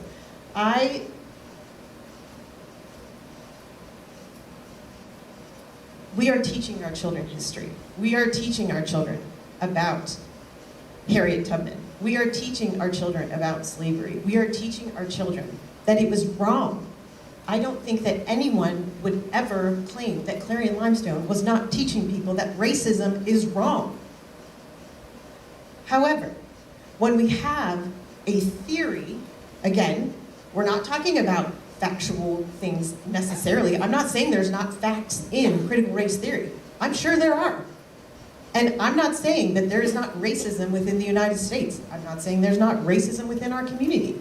What I'm saying is we've got a very divisive theory that we are saying, okay, we're not going to just blatantly allow our teachers to come into classrooms and to promote multiple theories. We're talking about critical race theory. We're talking about gender theory. We're talking about the 1619 Project, the Holocaust denial theory. I mean, these are all things, I don't remember hearing about any kind of Holocaust denial when I was in school. I think I was taught the history of the Holocaust. It happened. I guess my point is, I just feel that right now, this is not a time, the policies can always be revisited. But right now, I do not support implementing a policy that would say that, yes, we are going to teach our children critical race theory. Because it's too divisive, there's no good definition of it, and if someone can come to us and say, this is an aspect of critical race theory that I would like to teach my classroom, I think every board member up here would be willing to hear what that piece of information is, and then we would vote whether or not to approve it. Thank you. I'd like to add I think I'm allowed to say my opinion. I agree with what Rebecca said. I thought you did a good job. Thank you. This policy, it goes beyond any one hot button issue. And it talks about teaching the children not what to learn, but how to learn. And that's to me the core of the whole thing, is that I feel like critical race theory, and I agree with what Ms. Allison said. I watched a lot of information, I read some articles, watched some informative videos, tried to understand as much as I can before making votes. And my understanding is that critical race theory doesn't, it goes over the line. It tells people what to think about themselves, and it doesn't teach them just critical thinking skills in general. It delves way too far into the politics. And I also, and I'll be quick, to me, the thing to keep in mind too, I guess there's two more things. One is, as I indicated to our student representative who shared, and I greatly appreciate the student representatives when they do participate, because I don't think they're just window dressing here. I want you guys to participate. I enjoy it. Larry and I, we're on agreement on that one. Even if we disagree on the policy, we agree that we need to have a polite discourse and agree to disagree where needed. But I indicated that the whole idea is it's not a blanket preclusion on anything. It's just saying, again, you have to come back to the board if you want to go into these hot button issues. And I would think everybody would support that we don't want, I wouldn't think a teacher would want to be in that issue. I wouldn't think any board member would want our kids going into those issues without the board being informed of it. The last part I would say is, again, I agree with what Mr. Eggleton said. I mean, this information has been out there, it was provided, and this board voted unanimously 9-0 the first time. So to me, my opinion, one of two things. Either one, people didn't read what they voted on the last time, or two, they've been pressured politically to change their opinions. And I begin and end with what I think is best for the children of the district. And that's how I intend to vote. Now, that being said, we've all had a chance to say our piece. Is there, I'm sorry. Amy, absolutely, you are part of the team of 10. How about it? This is a good time for me to speak as the leader for curriculum. I want to clarify what Celia was asking, and it's a very good clarification for everyone. Being in education, it is important that you understand that I would not be sitting here as a team of 10. I don't get a vote, but I would not agree to something that is outright teaching something in curriculum for an extended amount of time without approval. I need to distinguish between the two topics, because Celia made a very good point. If you read the part where she says, further, this policy shall ensure that social justice and unsubstantial theories of any kind, she sees that social justice and unsubstantial shall ensure the theories of any kind are not advocated or presented to students as part of any curriculum. That means a teacher taking 9 weeks and teaching the critical race theory. That is curriculum. That needs to be approved by the school board. When Miss Allison brought up some good points about the friendship bags, that is showing social justice. Talking and teaching about Harriet Tubman, doing some of the other social justice ideas that we do here at the school. That is absolutely permissible. That is not what this policy is. That is an act of showing social justice, showing compassion, showing empathy. I want to distinguish that so you understand. Curriculum is a set curriculum that is taught longer than a week. And that is what we're talking about. And it doesn't say they can't, as a teacher, do that. but it says that you need to get it approved. But all of those wonderful things that we do here at Clarion-Limestone will continue. If a student asks in class, you know, can you explain critical race theory to me? That teacher, if it has the knowledge to share that independently and say what Mrs. Allison said over here, that is fine. No one is saying that. It is the curriculum. It is the longevity of the theory that is being taught in the classroom. Thank you. Nathaniel, I'd like to call this the order call vote.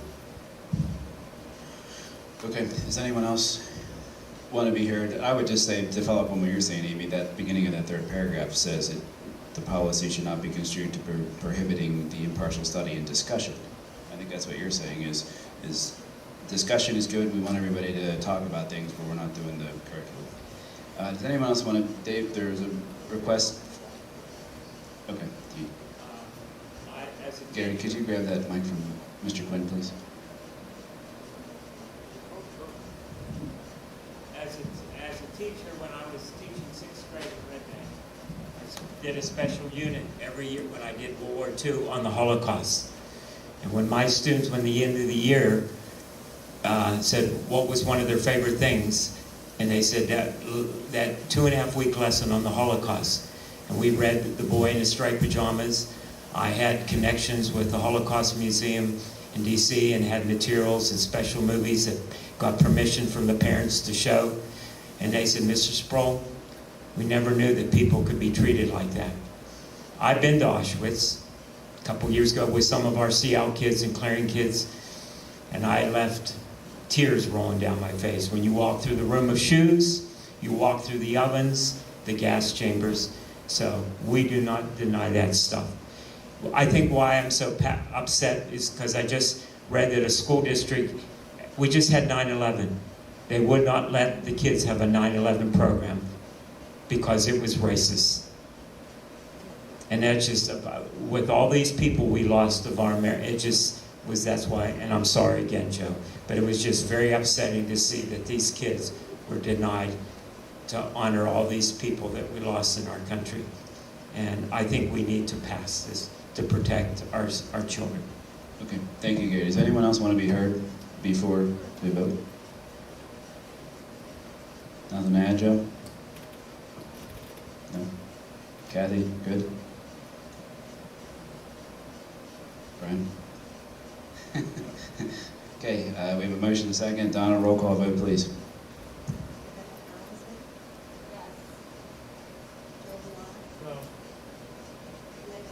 Yes.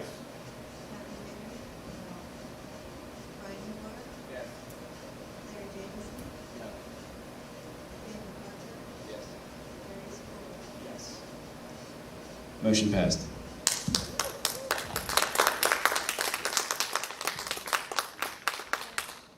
Item B. Don't worry, folks, we'll go quicker. We have item B. Amy, would you introduce this one to us before we...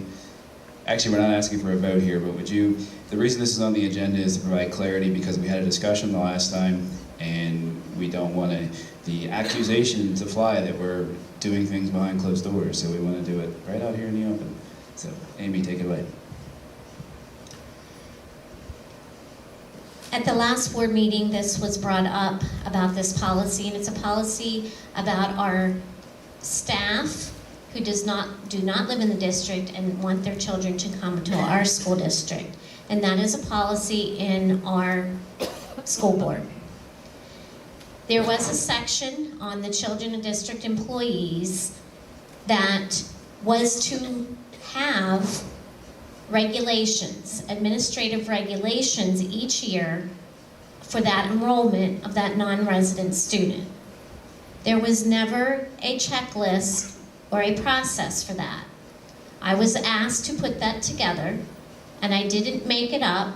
I looked at the 5 specific regulations for enrollment that are in the policy.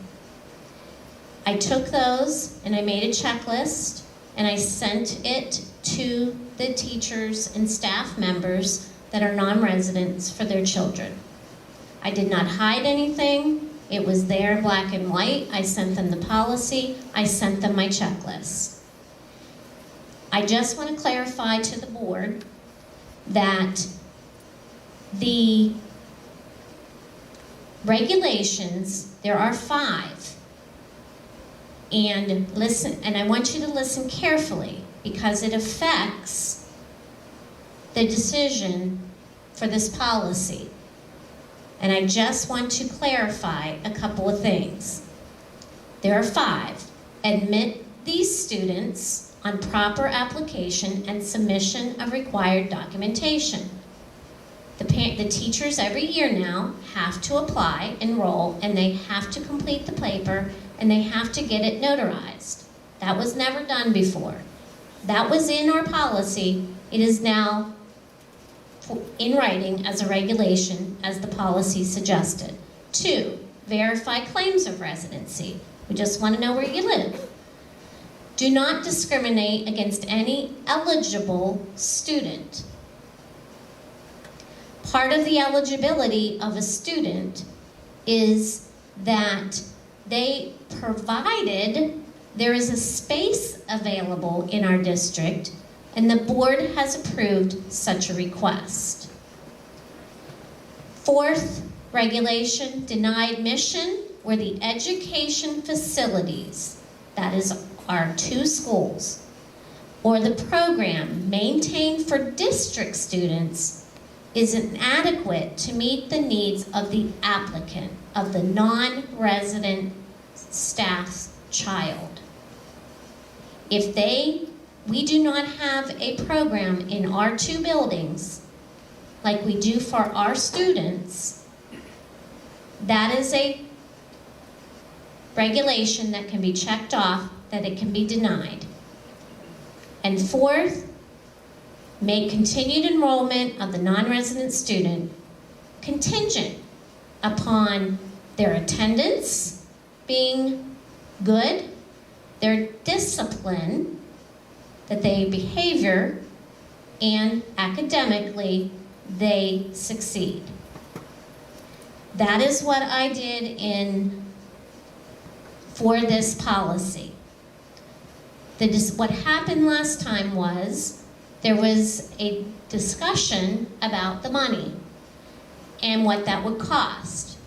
Because when you do not have enough space in your kindergarten classroom, it doesn't matter about money.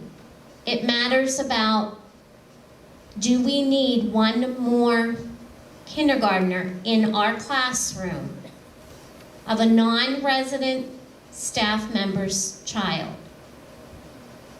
That may sound harsh, and I don't mean it to, but when you are a kindergarten teacher and you have 19 students in your classroom and you get that 20th kid, it does make a difference. The money end of it comes from, if we do not have the program in our district, in our buildings, it costs our district, the taxpayers, money, could be substantial money, to educate that student outside of our district, even though they're already a non-district resident. That is on the taxpayers. That money is being spent. If that student is denied, that student is not denied the placement where they're going or where they're being educated. They're not denied anything. They just need to enroll in their home school, and the home school will provide that education outside of their district on their taxpayers' money and budget. Same with kindergarten child. There's not enough room. We don't lose $12,000. We don't gain $12,000, but we gain sanity and the right for our students in our district to not have that extra student there. What the other school, where they are a resident of, gains is probably a wonderful kindergarten child and $12,000 from the state because they can now claim them. So that is the policy. I have the checklist made. What I did do after the last board meeting, I sent to each of the staff that requested this approval, I sent them a letter, and it stated August 20th, based upon board discussion at the August 18th school board meeting, I am accepting all current applications and tabling the final decision regarding policy number 202 until further board review and determination. With that said, we do not need to take a vote tonight, but I will tell you that this policy needs to be decided if it is going to continue or not, and in the way that the regulations have been laid out. I know that Brian asked for the solicitor to look at it, and unfortunately our solicitor has been under the weather, I'll say. He had some surgery. There you go. So he has not been taking phone calls because of the pain that he has been in. So I did not get that accomplished. I apologize in the last 3 weeks, but I will certainly do that if you would like that to be the next step, and then vote from there. Or revisit it whenever you see fit. But this policy needs addressed. The regulations are now there, and we need to decide as a board, you need to decide where this policy is going.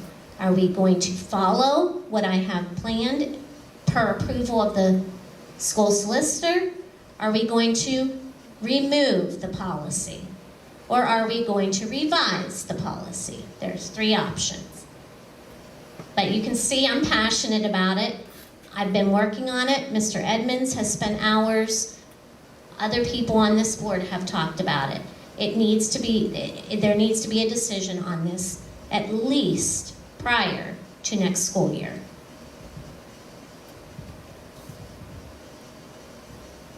I guess I'm a little unclear. Say that first.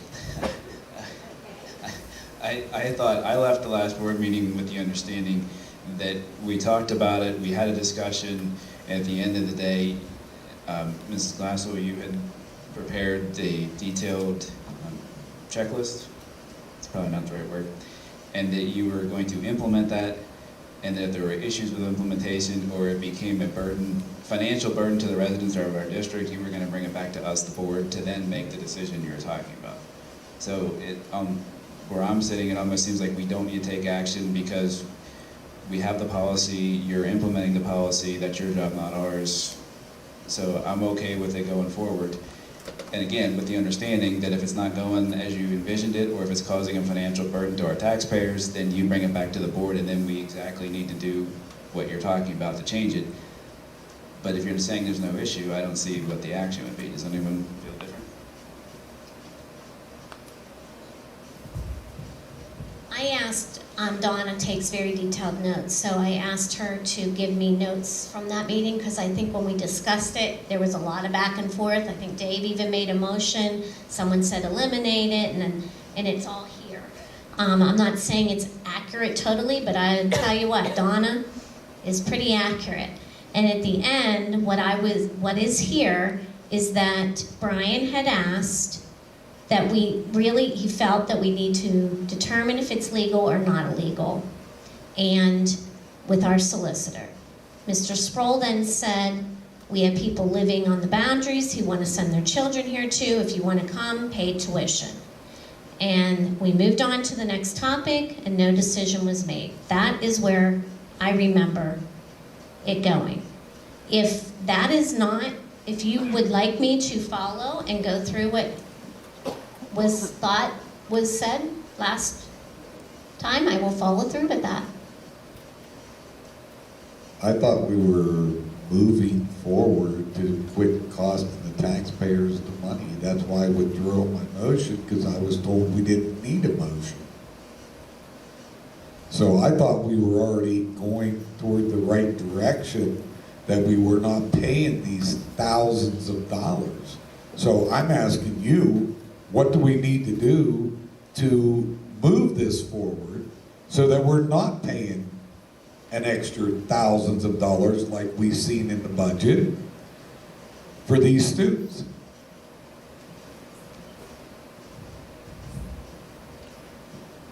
From my recollection, I think that our solicitor needs to look at it and approve it. Because I'm very confident it will be approved, that he will support us. All right, so do you need our approval to send it to the solicitor? No, Okay. no. Do you want us to approve it with the solicitor's blessing? How do you want it done? I just want it done. Then I can come back and tell you the cost that it is, after speaking with the solicitor, what I have in process. I bring that back, and then you make a decision on what you want to do with the policy. Okay.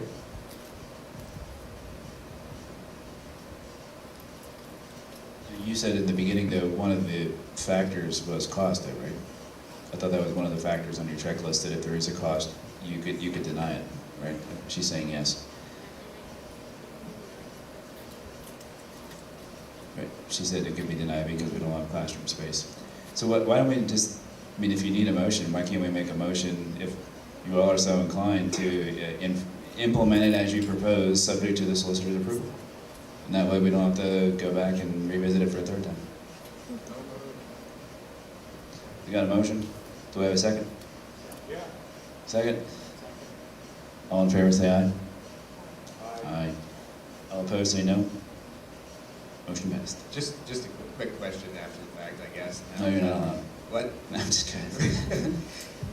Are what we looking at is approving the checklist? I mean, is that what it's Implementation going to be of the checklist, yes, subject to solicitor approval. Amy's going to talk to the solicitor, get his blessing, and then she's off and running. If he comes back and says there's issues, then obviously she brings it back to us. She can't implement it, and then we have to revisit it again. Okay.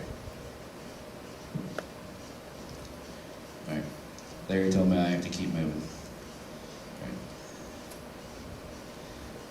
Now I'm on to new business. Item A, consideration for approval of the administration's implementation of the August 31st, 2021 face covering order by the Pennsylvania Acting Secretary of Health. Amy, is it accurate to say that the administrative team has presented what they want to present, or did you want to present additional information before we ask for a motion? Mr. Quinn, you good? If you're not good, we are good. Good, excellent. Make a motion to approve. All right, I have nothing to add, so again, it's for approval of the administration's implementation of the August 31st, 2021 face covering order. I have a motion, do I have a second? Second from Mr. Huar, thank you. Any discussion from the board? And I'm going to go around and ask everybody to give their opinion on this too, because again, I don't want anybody to say that they didn't have an opportunity to talk or they didn't have their position heard. And we're going to start on the right this time with Ms. Allison. Larry's going to come out of his seat there in a minute.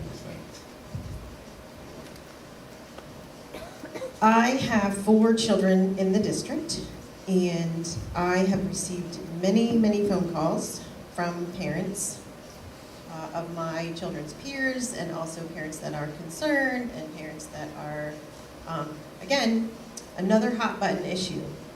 But I must say, if I'm going to vote according to the way the majority of my constituents that have called me, or whether or not they're in my district or not, people are happy with the way things are working right now.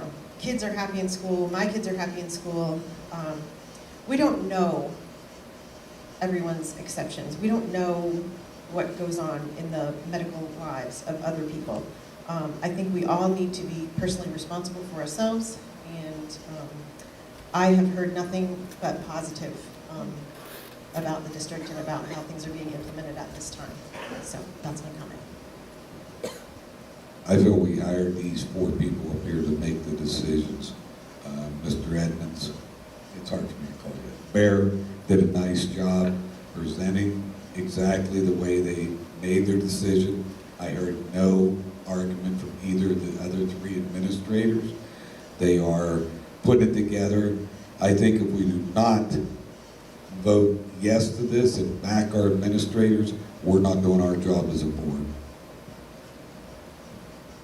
I would just commend Mr. Edmonds' analysis of the order and the fact that he directed everybody to read the order and the language, the key language. He hit the nail on the head on all the key language. So I'm very happy with his analysis of that, and I would support that totally. Gary. Microphone.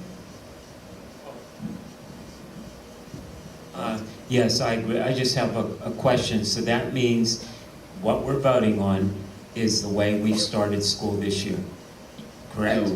No, that's not correct. We're voting to approve the administration's implementation of the August 31st order from the Acting Secretary of Health. Okay, from August 31st. Right, their implementation. And also clarification, and that means just not families and children have that choice, that our teaching staff and other staff have the choice to come to school the way they feel fit to.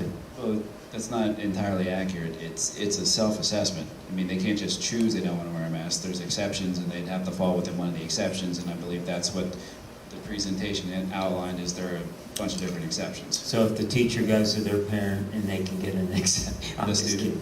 Yeah.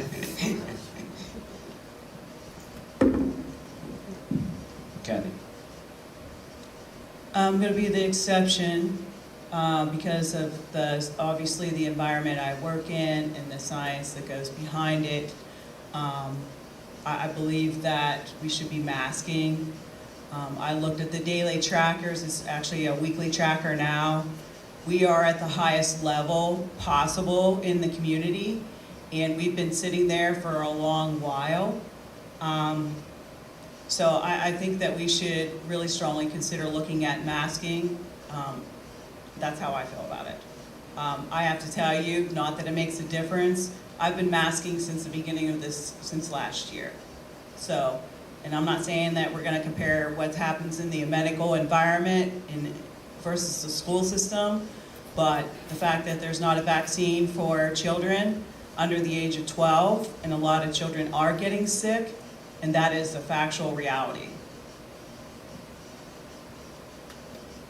Thank you, Kathy. Joe? I would just say that I favor masking. I do believe that it is the right course of action for various reasons. I know a lot of people want to talk about their personal freedoms, but your personal freedom only goes so far. You start to infringe on others. And when you infringe on others, you're infringing on their personal freedoms. So that's the other side of this that we're not looking at. There's also the liability issues to the district, the liability issues to each and every one of the board members for not complying to the order. And I had a Bible verse here on my phone that I was going to read to you. The Bible verse basically says, follow the government. The government's put there by God. It's kind of that simple to me. Larry. So I'm not sure if I'm going to be last or not, but first I'd like to say that I have great respect for all the administration and the time and effort you put into that. I've known Bear for a very long time, and your grandfather would be very, very proud of you, sir.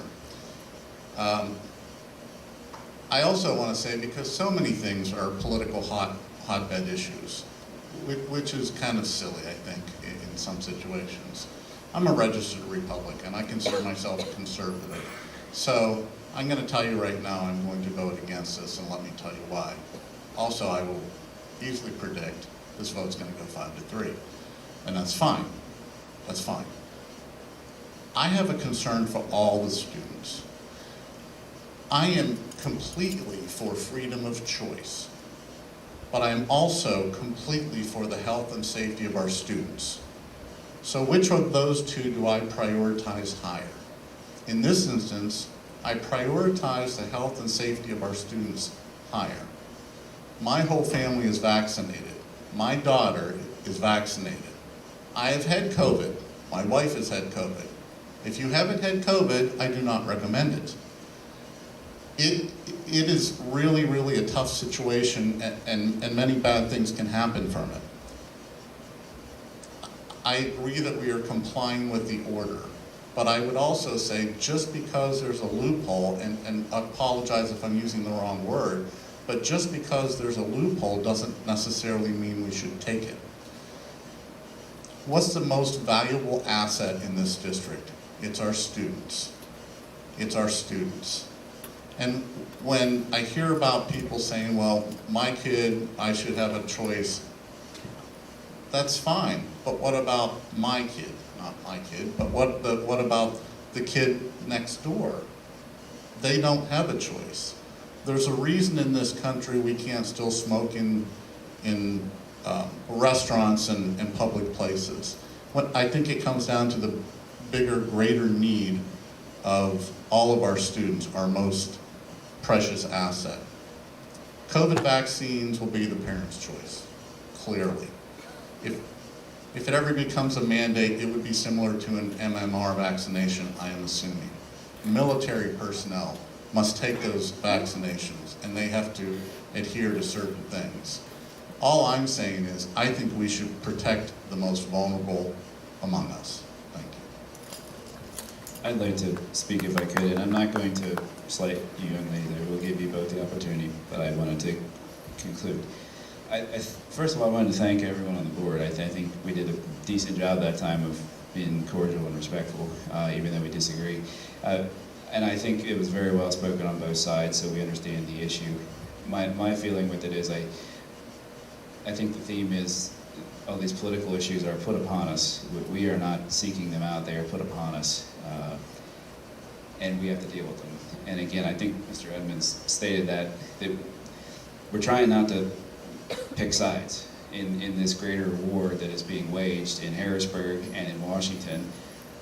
We're trying to focus on our kids and educate them to be able to survive in this crazy world. And I think it's regrettable that a lot of these issues get, in my opinion, they get falsely presented. There's a false dichotomy where if you vote one way, you're an anti-this. If you vote the other way, well, then you like all that. And I don't think it's that clear cut. I think it's very difficult as reflected in the amount of time the administration has to put into it. It's not like they flipped the coin and said, hey, this is what we're doing. I mean, they spent, I think, was it 100 hours or something, or over 100 hours, understanding all the rules and regulations and making sure we're complying. So, anyway, student representatives, would either of you like to speak? I really think that we should consider masking up in the future, because I know that a lot of COVID cases are going on in school, and eventually we could have the possibility of getting shut down. And that takes away the education of the students, our education. And I know some students, they can't comply with going online and getting a well-deserved education. And I think we should also maybe consider masking up in the future just because of the safety of others. Just keeping people safe, I think we should consider that, take that into consideration. Maybe not right now, but in the future, as it gets worse, we should just see what happens and then maybe look back at this and see how the cases go up and see what happens in the health department. Thank you. Thank you for your comment. And I do think that I understand administration, of course. The running joke I hear among them is that the guidance and the stuff changes every 5 minutes. So I definitely think that they're going to be revisiting and updating. If I'm not mistaken, I believe everyone's had a chance to speak in order. Now, is there any further discussion anybody would like to have? Gary, you're saying you? Could just hold on a second, because the people at home can't hear you.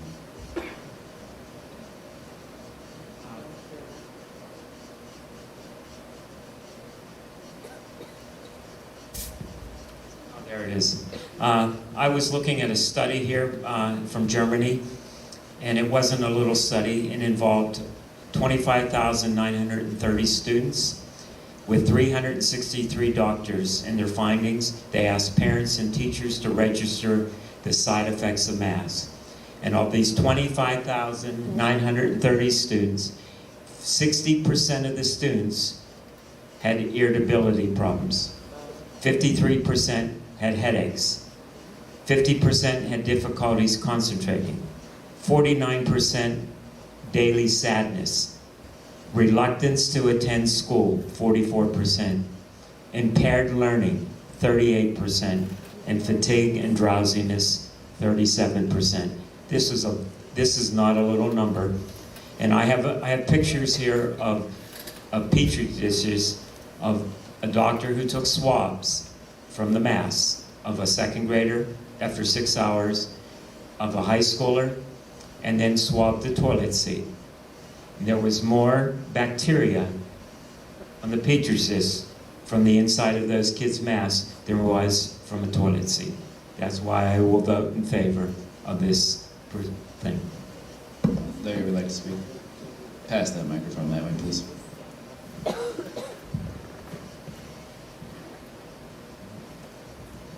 With all due respect, Gary, that certainly proves my point that you can find anything you want on the internet. I'm not searching the internet. But I will say that I have had conversation with a biology/chemistry professor at the university, Clarion University, who has children in the school district, who is more than willing to come speak to it. I know he was not able to be here tonight. And another one that, and I happened upon them by accident at a university event. So citing something like that, I suppose if I went home and got on the internet, I could say something against it. Let me assure you, Gary, it's very dangerous. It's very dangerous. And the solution to getting less bacteria on your mask is to wash it. I'm going to rebut that a little bit. This vote isn't about face covering or not face covering. It's about the consideration to approve the administration's implement of what they're doing, which is keeping us in law with the order. We're approving our administration to continue to change it as they need to for the order. There's not an administrator up here that's going to do something that's unsafe to a student. If they did, you shouldn't have voted for them. I'd like to call this to a vote, please. I don't mind the vote, but I don't want to cut anybody off. Anybody else want to speak? Roll call vote, please, Don. Yes.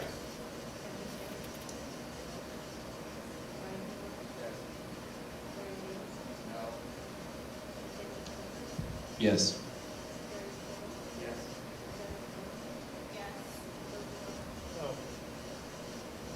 Motion passed.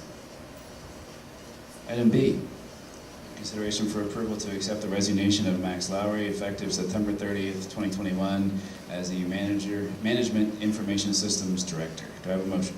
Motion to approve and like to wish him well in his new job. I have a second. I think I heard Gary first. Second from Gary. Any discussion? I would join in Mr. Eggleton's sentiments that we do wish Mr. Lowry well, and we thank him for his contributions when he was here. Any further discussion from the board? All in favor say aye. All opposed say no. Motion passed. Item C, consideration for approval to hire Richard Kumston as the Management Information System Director, as set forth in your motion. I'm not going to read it all. Do I have a motion to approve? I'm going to give it to Joe this time, Gary, even though I heard you first. Is that okay with you? Joe is the second.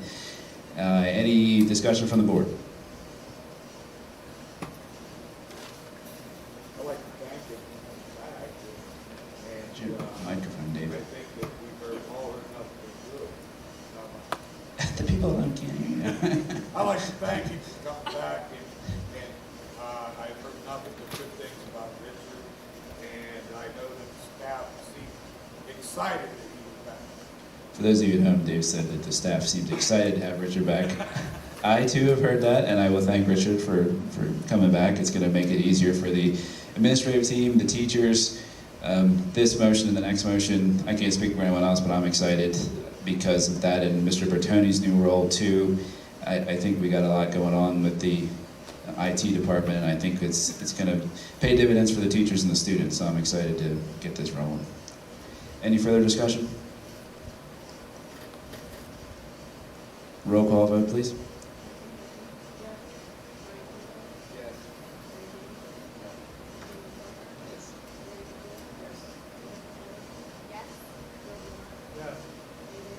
Yes.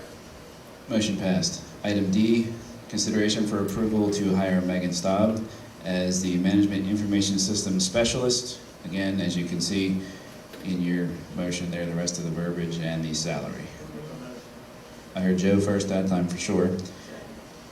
I heard Kathy that time second. Any discussion from the board? The whole thing makes me happy for the taxpayers. We are within our budget to be figured, right, Stephanie? And I'd like to thank the two of them for working together with that. I too would like to thank Megan. I understand from what I've been able to pick up that she's been coming in and helping out, and I do appreciate it. She's been very helpful to the administration and the teachers, and I think it's great. Any further discussion? Roll call vote, please. Yes.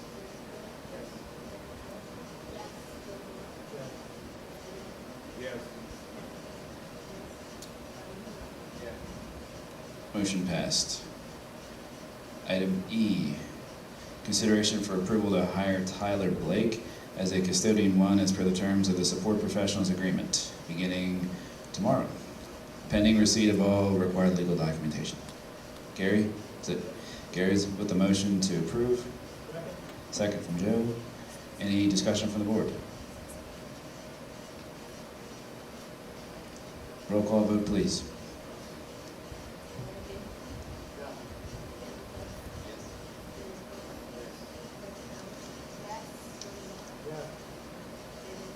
Yes.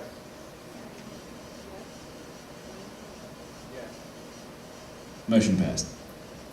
Item F, consideration for approval of the following day-to-day substitutes. Do I have a motion to approve?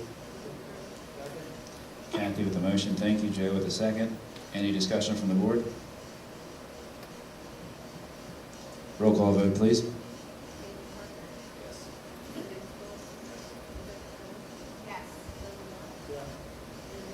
Yes. Yes. Motion passed. Item G, consideration for approval of the following bus/van drivers. Motion from Kathy, thank you. Gary with the second. Any discussion from the board? Roll call vote, please.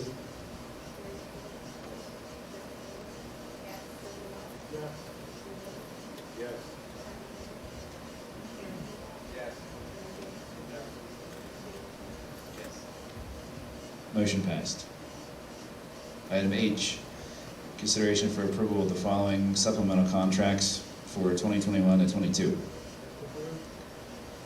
Joe with the motion, Kathy with the second, thank you. Any discussion from the board? Roll call vote, please. Yes.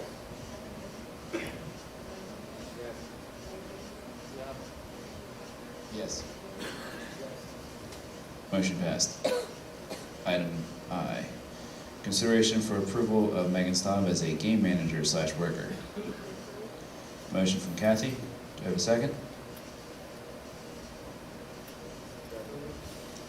Dave with the second. Any further discussion from the board? You wasted no time getting her hooked in, did you?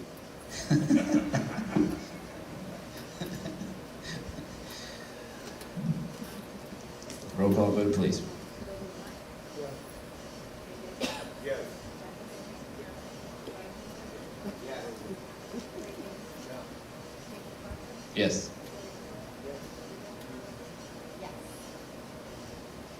Motion passed. Item J, consideration for approval to obtain a business office intern for up to 20 hours at a rate of $10 per hour. Do I have a motion? Kathy with the motion, do I have a second? Second from Joe. Any further discussion? You absolutely, ma'am. Only if you have a microphone, though. But people at home can't hear you, they're too far away. Who exactly is the intern gonna hang out with? Can somebody share that little bit of information? Like. By hang out, you mean work? The internship, who is it with, basically? Anybody in particular in the business office?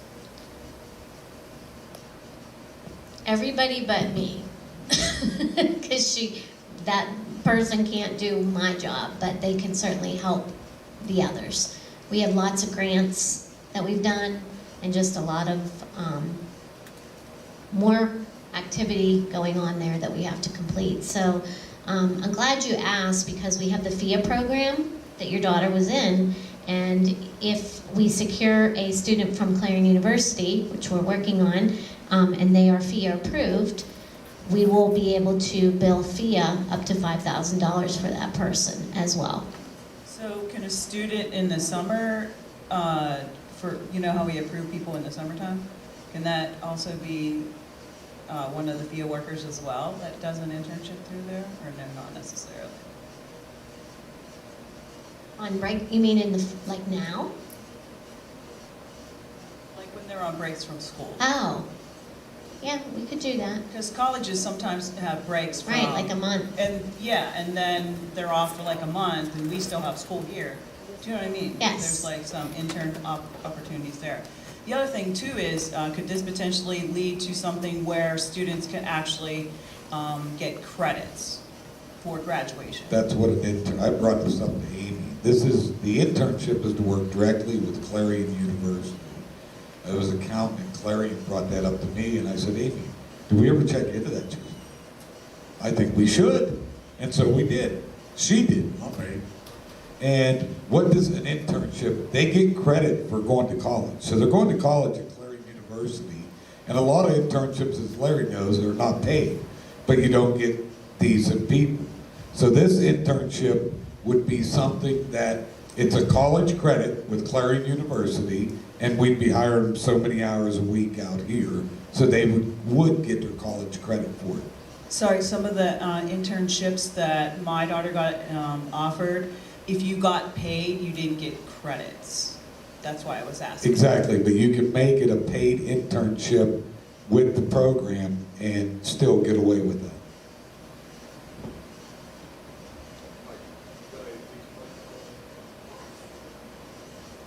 Anything further? Anyone else?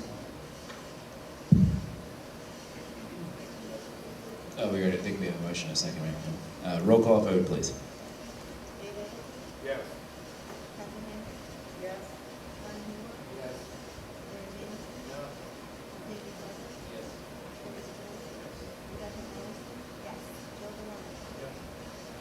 Motion passed. Item K, before we do ask for a motion, Amy, could you give a brief update as to the reason for that on there? Please. I can. Bob would probably be the better one to explain. Okay. We have a hot water boiler in the elementary school that is not getting hot enough for our kitchen, and that may have been the reason for the incident Friday. So we are taking Mr. Coleman's recommendation that it needs fixed, and it is a cost of the amount that's there, $4,000. Anyone have any more questions for Amy before we ask for a motion? Make a motion, we approve. I have a motion from Dave, second from Gary. Any discussion from the board? Yes. Instead of taking that on capital projects, couldn't we use, I don't know whether you've claimed all our easers money yet, but couldn't that be paid for right out of the easers because it is high energy efficient? So you're not looking for something to take out of the easers. There's something looks like it's directly could come out.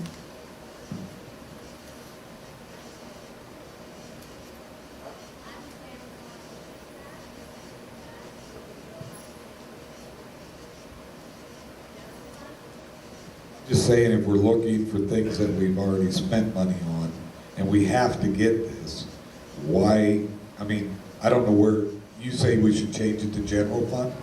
She said that she wants to look into it to make sure that we could claim. She wasn't going to tell you we can claim meters because I don't know either. She doesn't know.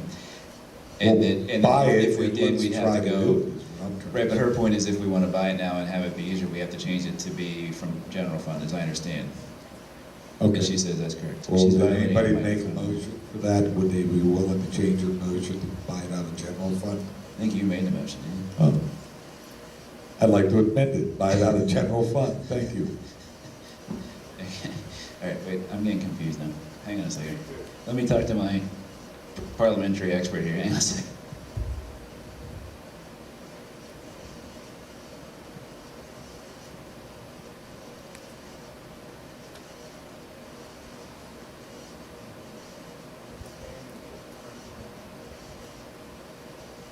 We're gonna, friendly amendment. What page is that on? Okay.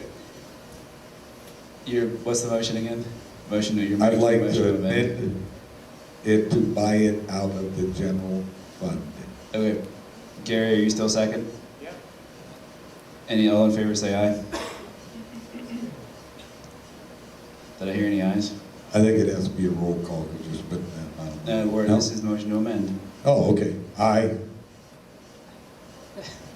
Any opposed say no? I didn't hear a lot of anything, but I heard no, so I'm going to say the motion passed. Your motion is amended, so we're going to amend item K to be from general funds. Capital projects to general fund. Okay, now back to the underlying motion. You still have the motion, Gary still has a second. Any further discussion from the board? Now, roll call vote, please. Yes.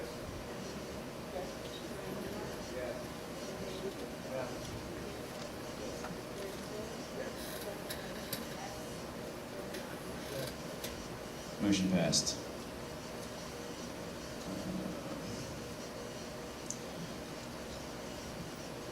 L through Q are non-roll call items. So if you would please, board members, take a look at L, M, N, O, P, and Q and see if anyone has anyone in there they want to pull out and discuss separately. If not, I'm proposing we're going to lump those together and do a voice vote. Okay, which one do you want to pull out, Kathy? And Okay. it may just clearly be a clarification question. Okay, do you want to ask it now? Yeah, for the varsity club, my question to probably Mel Can you pass is, it on the mic? Oh, there we go. It says competitive cheer. Does this include all cheerleaders? I didn't get the revision to you guys, it will have cheer on it, is what the final. Okay. So it will include anyone who's involved with cheer. Anyone that's in cheerleading? Yes. Okay, because this one here didn't have that on. Yeah. Yes, the one in the packet says competitive cheer. I didn't want to leave anyone out. Yeah, Okay. and that was all my mistake. That's okay.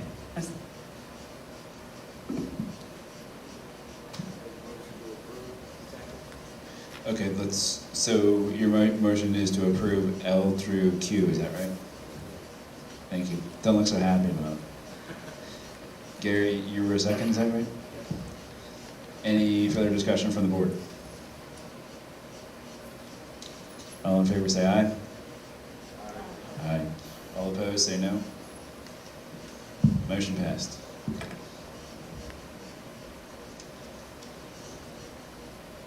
All right, now we're on to R. This is a discussion item. Discussion on the Betty Willison Scholarship Fund. Amy, would you like to lead that discussion? Yes, this is the fund that we have. It has a substantial amount of money in. It was gifted to our school district, and as one does not want to utilize the principal on a huge amount like this with grant or with this money, we like to use the interest only. And due to being a school district, we are not able to put it into certain money markets, kinds of things like that, that could make a lot more money on the interest, that we would be able to give more money to our students for this scholarship. Therefore, it has been asked that we discuss moving these Willison scholarship funds to our foundation board that we have, that is separate from the school district, because that foundation group can place the money into somewhere where we would get more interest for our money. Is that good? You tell me when you want me to talk.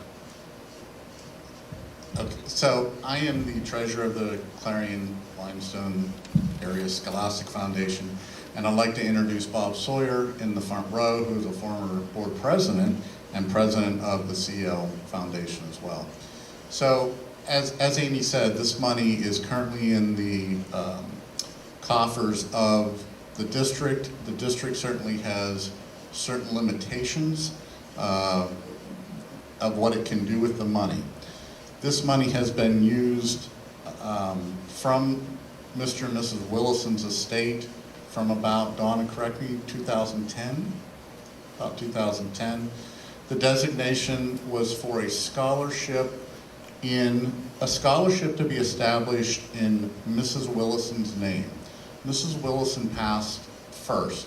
In Mr. Willison's estate plan, in his will, it's a very simple one line that says it is to be given for scholarships in his wife's name. Several years ago, a former superintendent, and I'm assuming a committee, made up some guidelines of how they were going to give out this money. And again, Donna, please correct me, it was to be given to at least 2 students for teaching and like an industrial arts type of VOAG, I'm sorry, yes, VOAG. It has grown quite substantially over time, and Steph can talk to that better than I, but what we are looking at is putting this money under the foundation's purview to be able to invest this money. Now I know that's a scary word when it comes to estate money, but investing it in a very sound, safe vehicles through an investment broker of who we would more than likely put out RFPs for that situation and get something, you know, nobody's going to say, hey, this money should go to Google stock and let's hope for the best. Part of the other new criteria for this would that instead of giving it to a couple, this past year I think it was 5 students received it. We have talked about any student from the graduating class that is going to attend any post-high school education, 4-year college, 2-year college, community college, trade school, basically anything that is tuition-based would share in this. So it's going out to everybody. Currently, the school district only has the opportunity to invest in CDs, which obviously are safe, don't really generally keep up with inflation over the long haul. Foundation can use a financial advisor for greater returns. Per the foundation's bylaws, there's always to be a school member assigned to the foundation board. Right now, we just happen to have 2 because I'm interim. I believe this would be a tremendous benefit to our graduating seniors. Bob, anything you'd like to add? Question, please, because I want to make a motion. Yeah, please.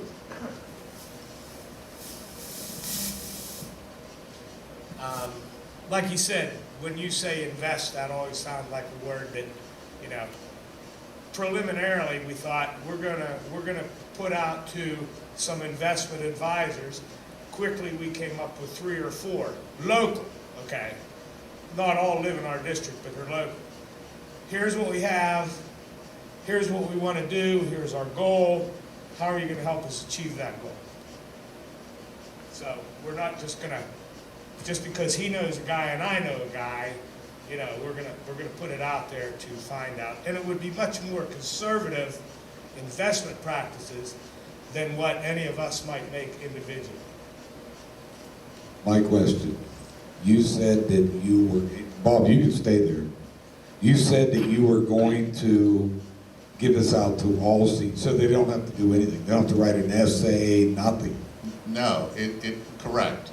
It would go to any student that is going on to post-secondary, post-high school education. The money would not go directly to the student, as with any scholarship. It goes to the school, trade school, whomever it is.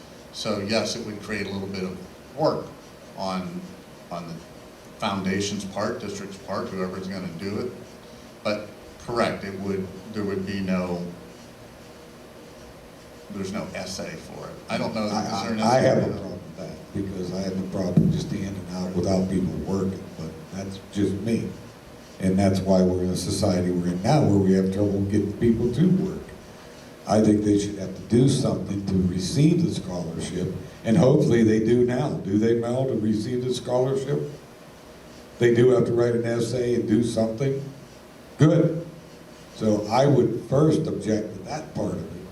And have we run this by our solicitor yet? It hasn't passed the board, so, well, I mean, you can run it by the solicitor, that's fine. I think Amy, Steph, there was some discussion on that, I believe. I have a question while you're looking for that. What's the total amount that's in it right now? Approximate. I guess I'll answer the total amount so I don't forget, but that's probably one of the bigger questions. It's around $660,000 that's in that scholarship fund. I don't know if you remember, a couple months ago, there was $375,000 that was called, and the board gave the approval to move those funds to a money market account at Farmers National Bank. So that has been moved. There is still an additional $250,000 that is being invested in our current program. An interest rate, I think you told me 3.75. I think it was 3.75. So those are the financial numbers. The solicitor, we had conversations with Peter when we started this whole conversation. He did advise us that he felt that the foundation could invest this money in ways that the school district cannot invest the money because we're restricted as being a government entity. He also was bringing up issues maybe about the estate that we thought we shouldn't even get into and see if there's any issue until the board supports wanting to even move the funds. I talked to the auditors to see what kind of issue it would be, because it is funds that is on our books. There are, I think, procedures that we would have to take, but we didn't even jump into that because we want to see if there's support from the board on even moving forward, talking through this process. We're asking to make a decision about any legalities and or cost of I was under the impression tonight was to make the decision to move forward to gather all of the information to make the final decision. I guess, Dave, what more, you're saying cost, what cost are you?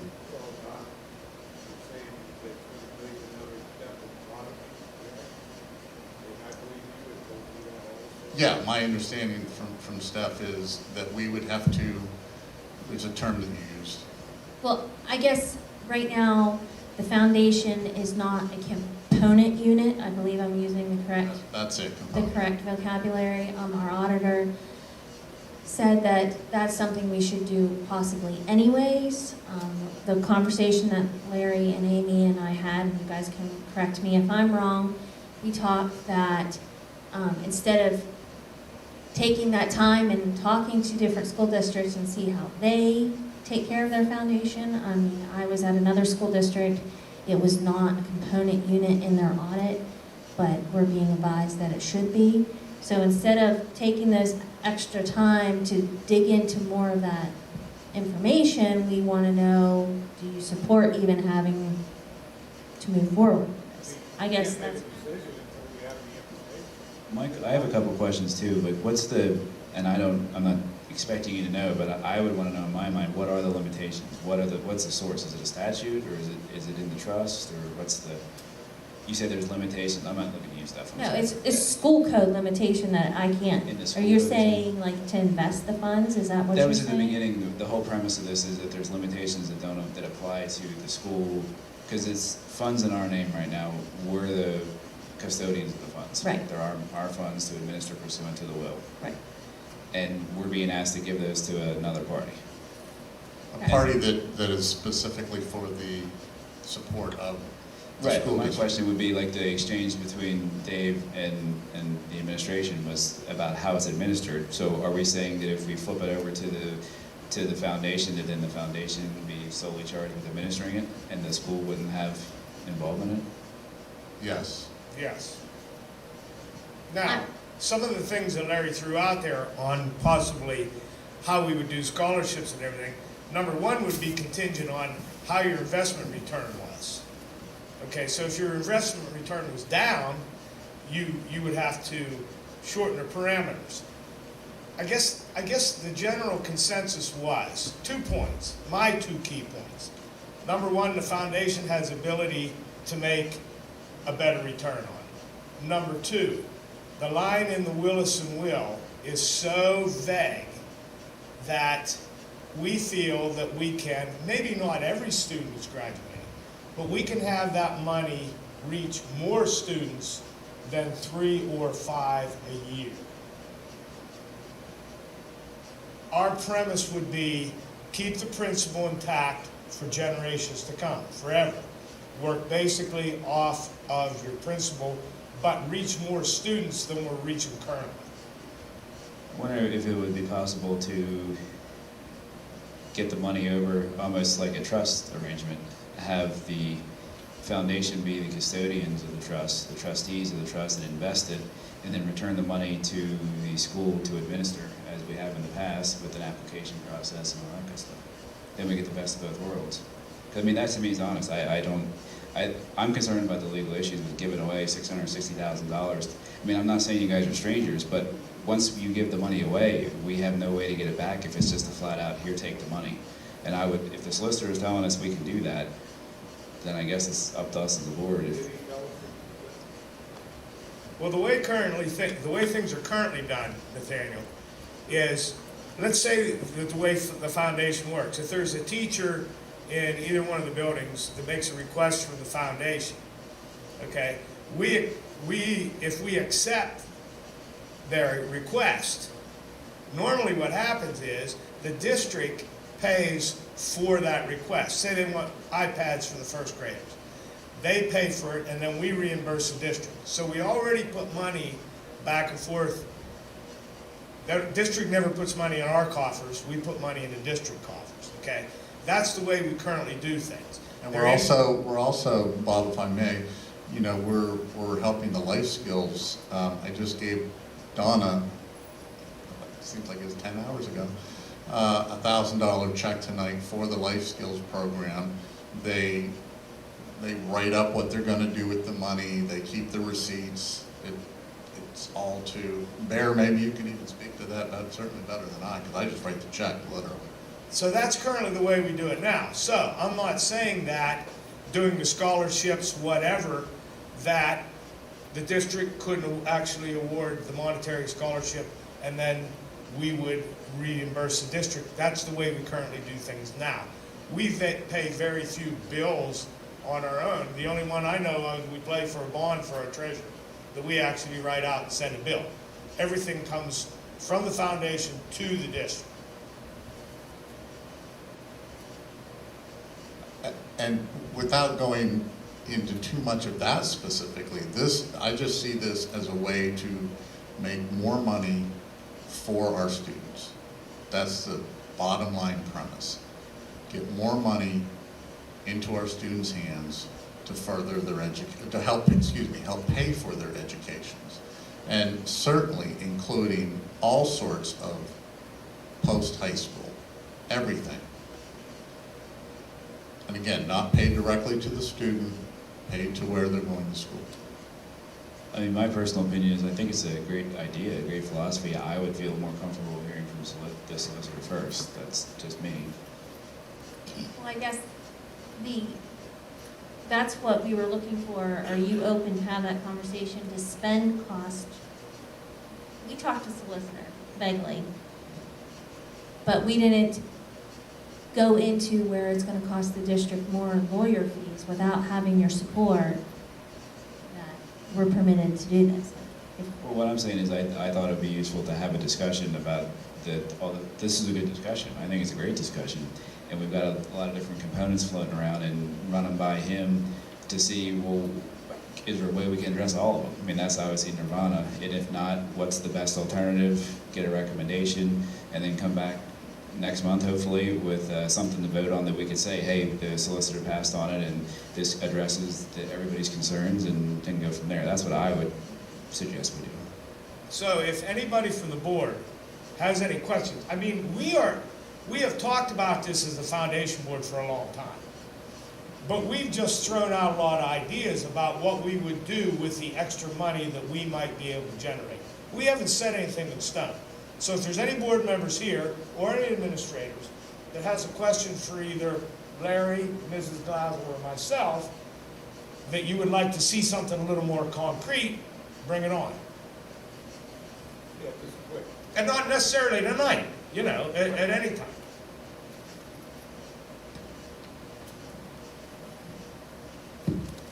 Everyone okay with that? So I just want to make sure what our next step is. What is the board asking? My understanding is that either Amy or me or somebody, that's who normally talks to the solicitor, would get the information, whether you have it or Larry has it, from the trust, whatever the solicitor tells us they need to review it, and then go over the options for how we can do this to, again, maximize the return for the students without stepping on our toes on other issues. What was the way that you said it, I really liked. How did you say that? Well, what it would do is it would effectively maximize the return by having, in a trust arrangement, you have property that's owned by a trustee, which they own it in a representative capacity for the benefit of a principal. I don't believe that's the way this one is. I know what you're talking about. No, but I understand that, but what I'm saying is if we could set that type of arrangement up with the foundation, where the foundation is the trustee, and then the foundation can maximize the money for our students, but then kick it back to the district as we have to administer as we have in the past, it seems like we get the best of both worlds, because then we get the maximized return. And I like what Larry was saying about trying to get it in the hands of more kids. Yeah, I mean, personally, obviously I've got nothing in this. And I don't care how it gets done. All I'm concerned with is earning more than a couple % on money. Sounds good. No, I think you'll go broke safely that way. I think we have a lot to work with. No, not yet. You added S, man. Yeah, it is your fault. All right, moving on to item S. The one that was added is the motion to direct our Career Center representative to vote to return the subsidy to the local schools. Motion second. We had a lot of discussion before. Anybody have anything else they want to add now? This is the career. This is the Career Center discussion at the very beginning. Larry, if you remember, there was a discussion about a subsidy. There was, I think you had talked about doing it too. Yeah, to tell the representative, keep doing it the way we've done for the last 42 years. Let's keep it that way. Mr. Parker, Yes. in regards to this subsidy is given to the Career Center. This is the Career Center's money to start with.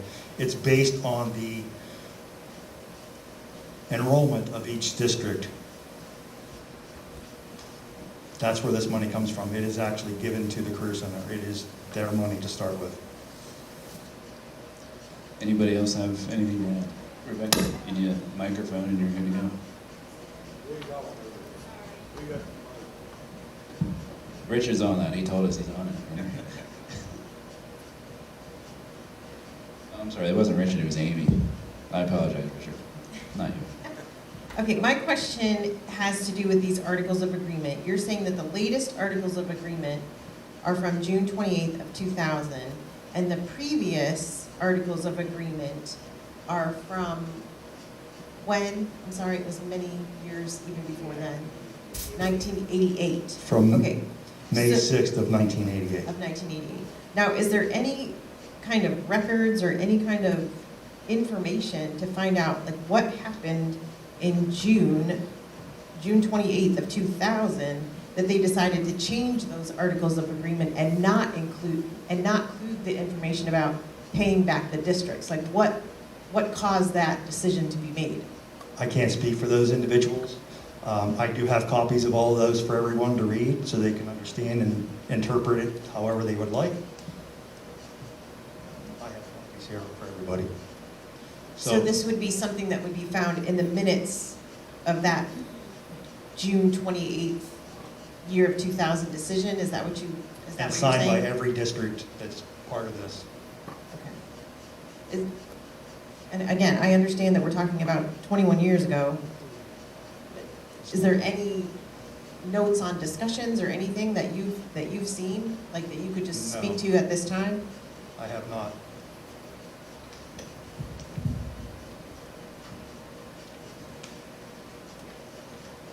They're all the same.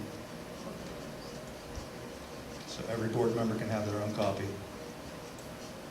I also have a copy of how the subsidy is put together. Everybody would take one of those. And then the revised version from 2000. I have a copy of that for everyone.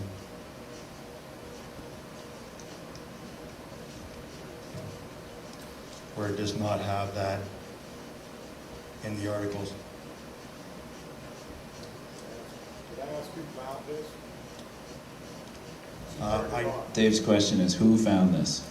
As I indicated before, Tracy Willison, the current director, is taking courses to fit the role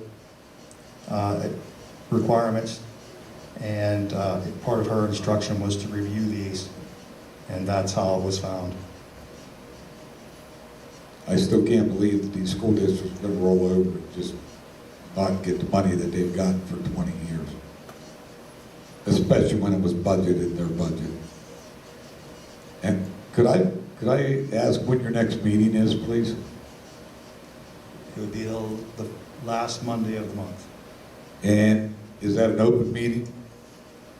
Yes. Okay. Everything except for executive session. Well, this shouldn't be discussed in executive session. And just for clarification, because no paperwork has been passed around to me. I held it because the pages aren't in order and I couldn't figure out what I was supposed to keep and what I was supposed to pass, but you're welcome to come up here and take whatever Okay, you want. no, I just would like to ask for some clarification though on where you are in the process. So basically, you are holding the money, but no official decision has been made by the Career Center that already has said, we are not going to be giving this money to the districts now. Is that correct? So on this next meeting, which would be the last Monday of the month, you as our representative expect that the vote is going to happen? No, I'm not stating that at all. You're not stating that? No. Do you guess? I anticipate it will be in the near future, but I don't anticipate it in being in the next meeting. Is there an agenda that comes out on that meeting, like our agenda comes out so that we can? Absolutely. Okay, and does it come out a week before, a day before, the day of? Usually a few days prior. Okay, and it's posted where? It should be on the Career Center website. Okay, thank you. But what we're voting on as a board is we want our representative to vote, we want our money as we have gotten in the past. Is that correct, Nathaniel? I know you weren't paying attention. I'm trying to pass the papers. I know. What we're voting on as a board, that our representative, Yes. we want him to vote, that we That was want the our motion. money back. That was the motion, correct. Okay. The thank subsidy you. in question to return to the districts.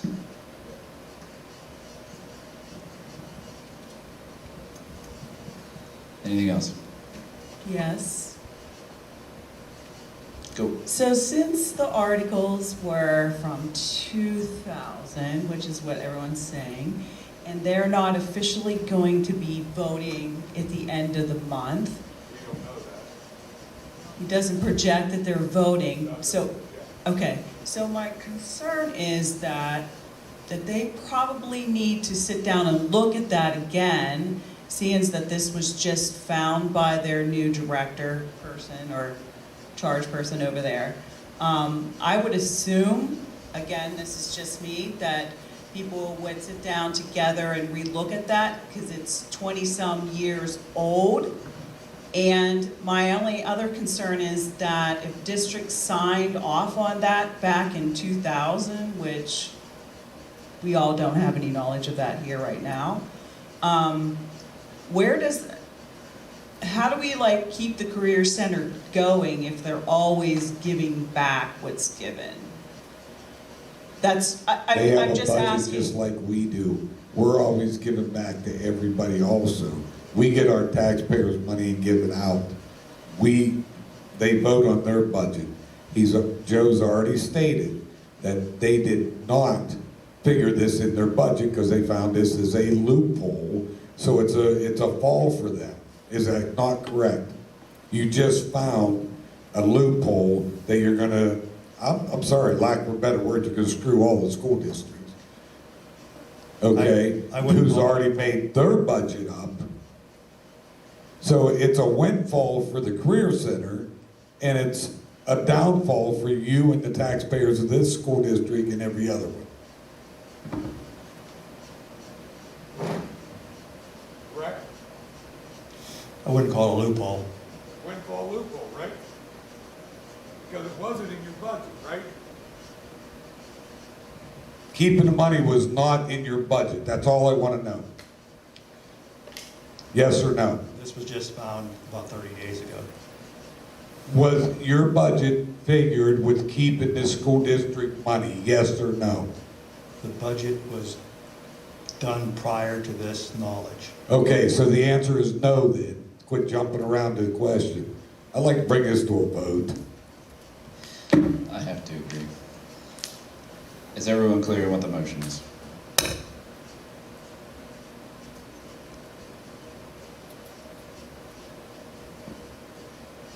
We're going to do a roll call vote, please, Tom. Yes, we will vote to get our money. I can't believe it.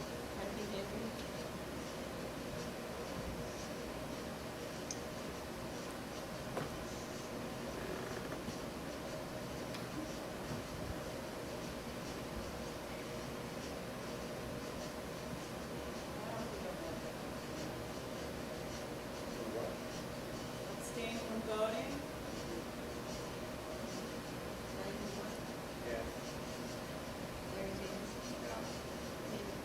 Yes.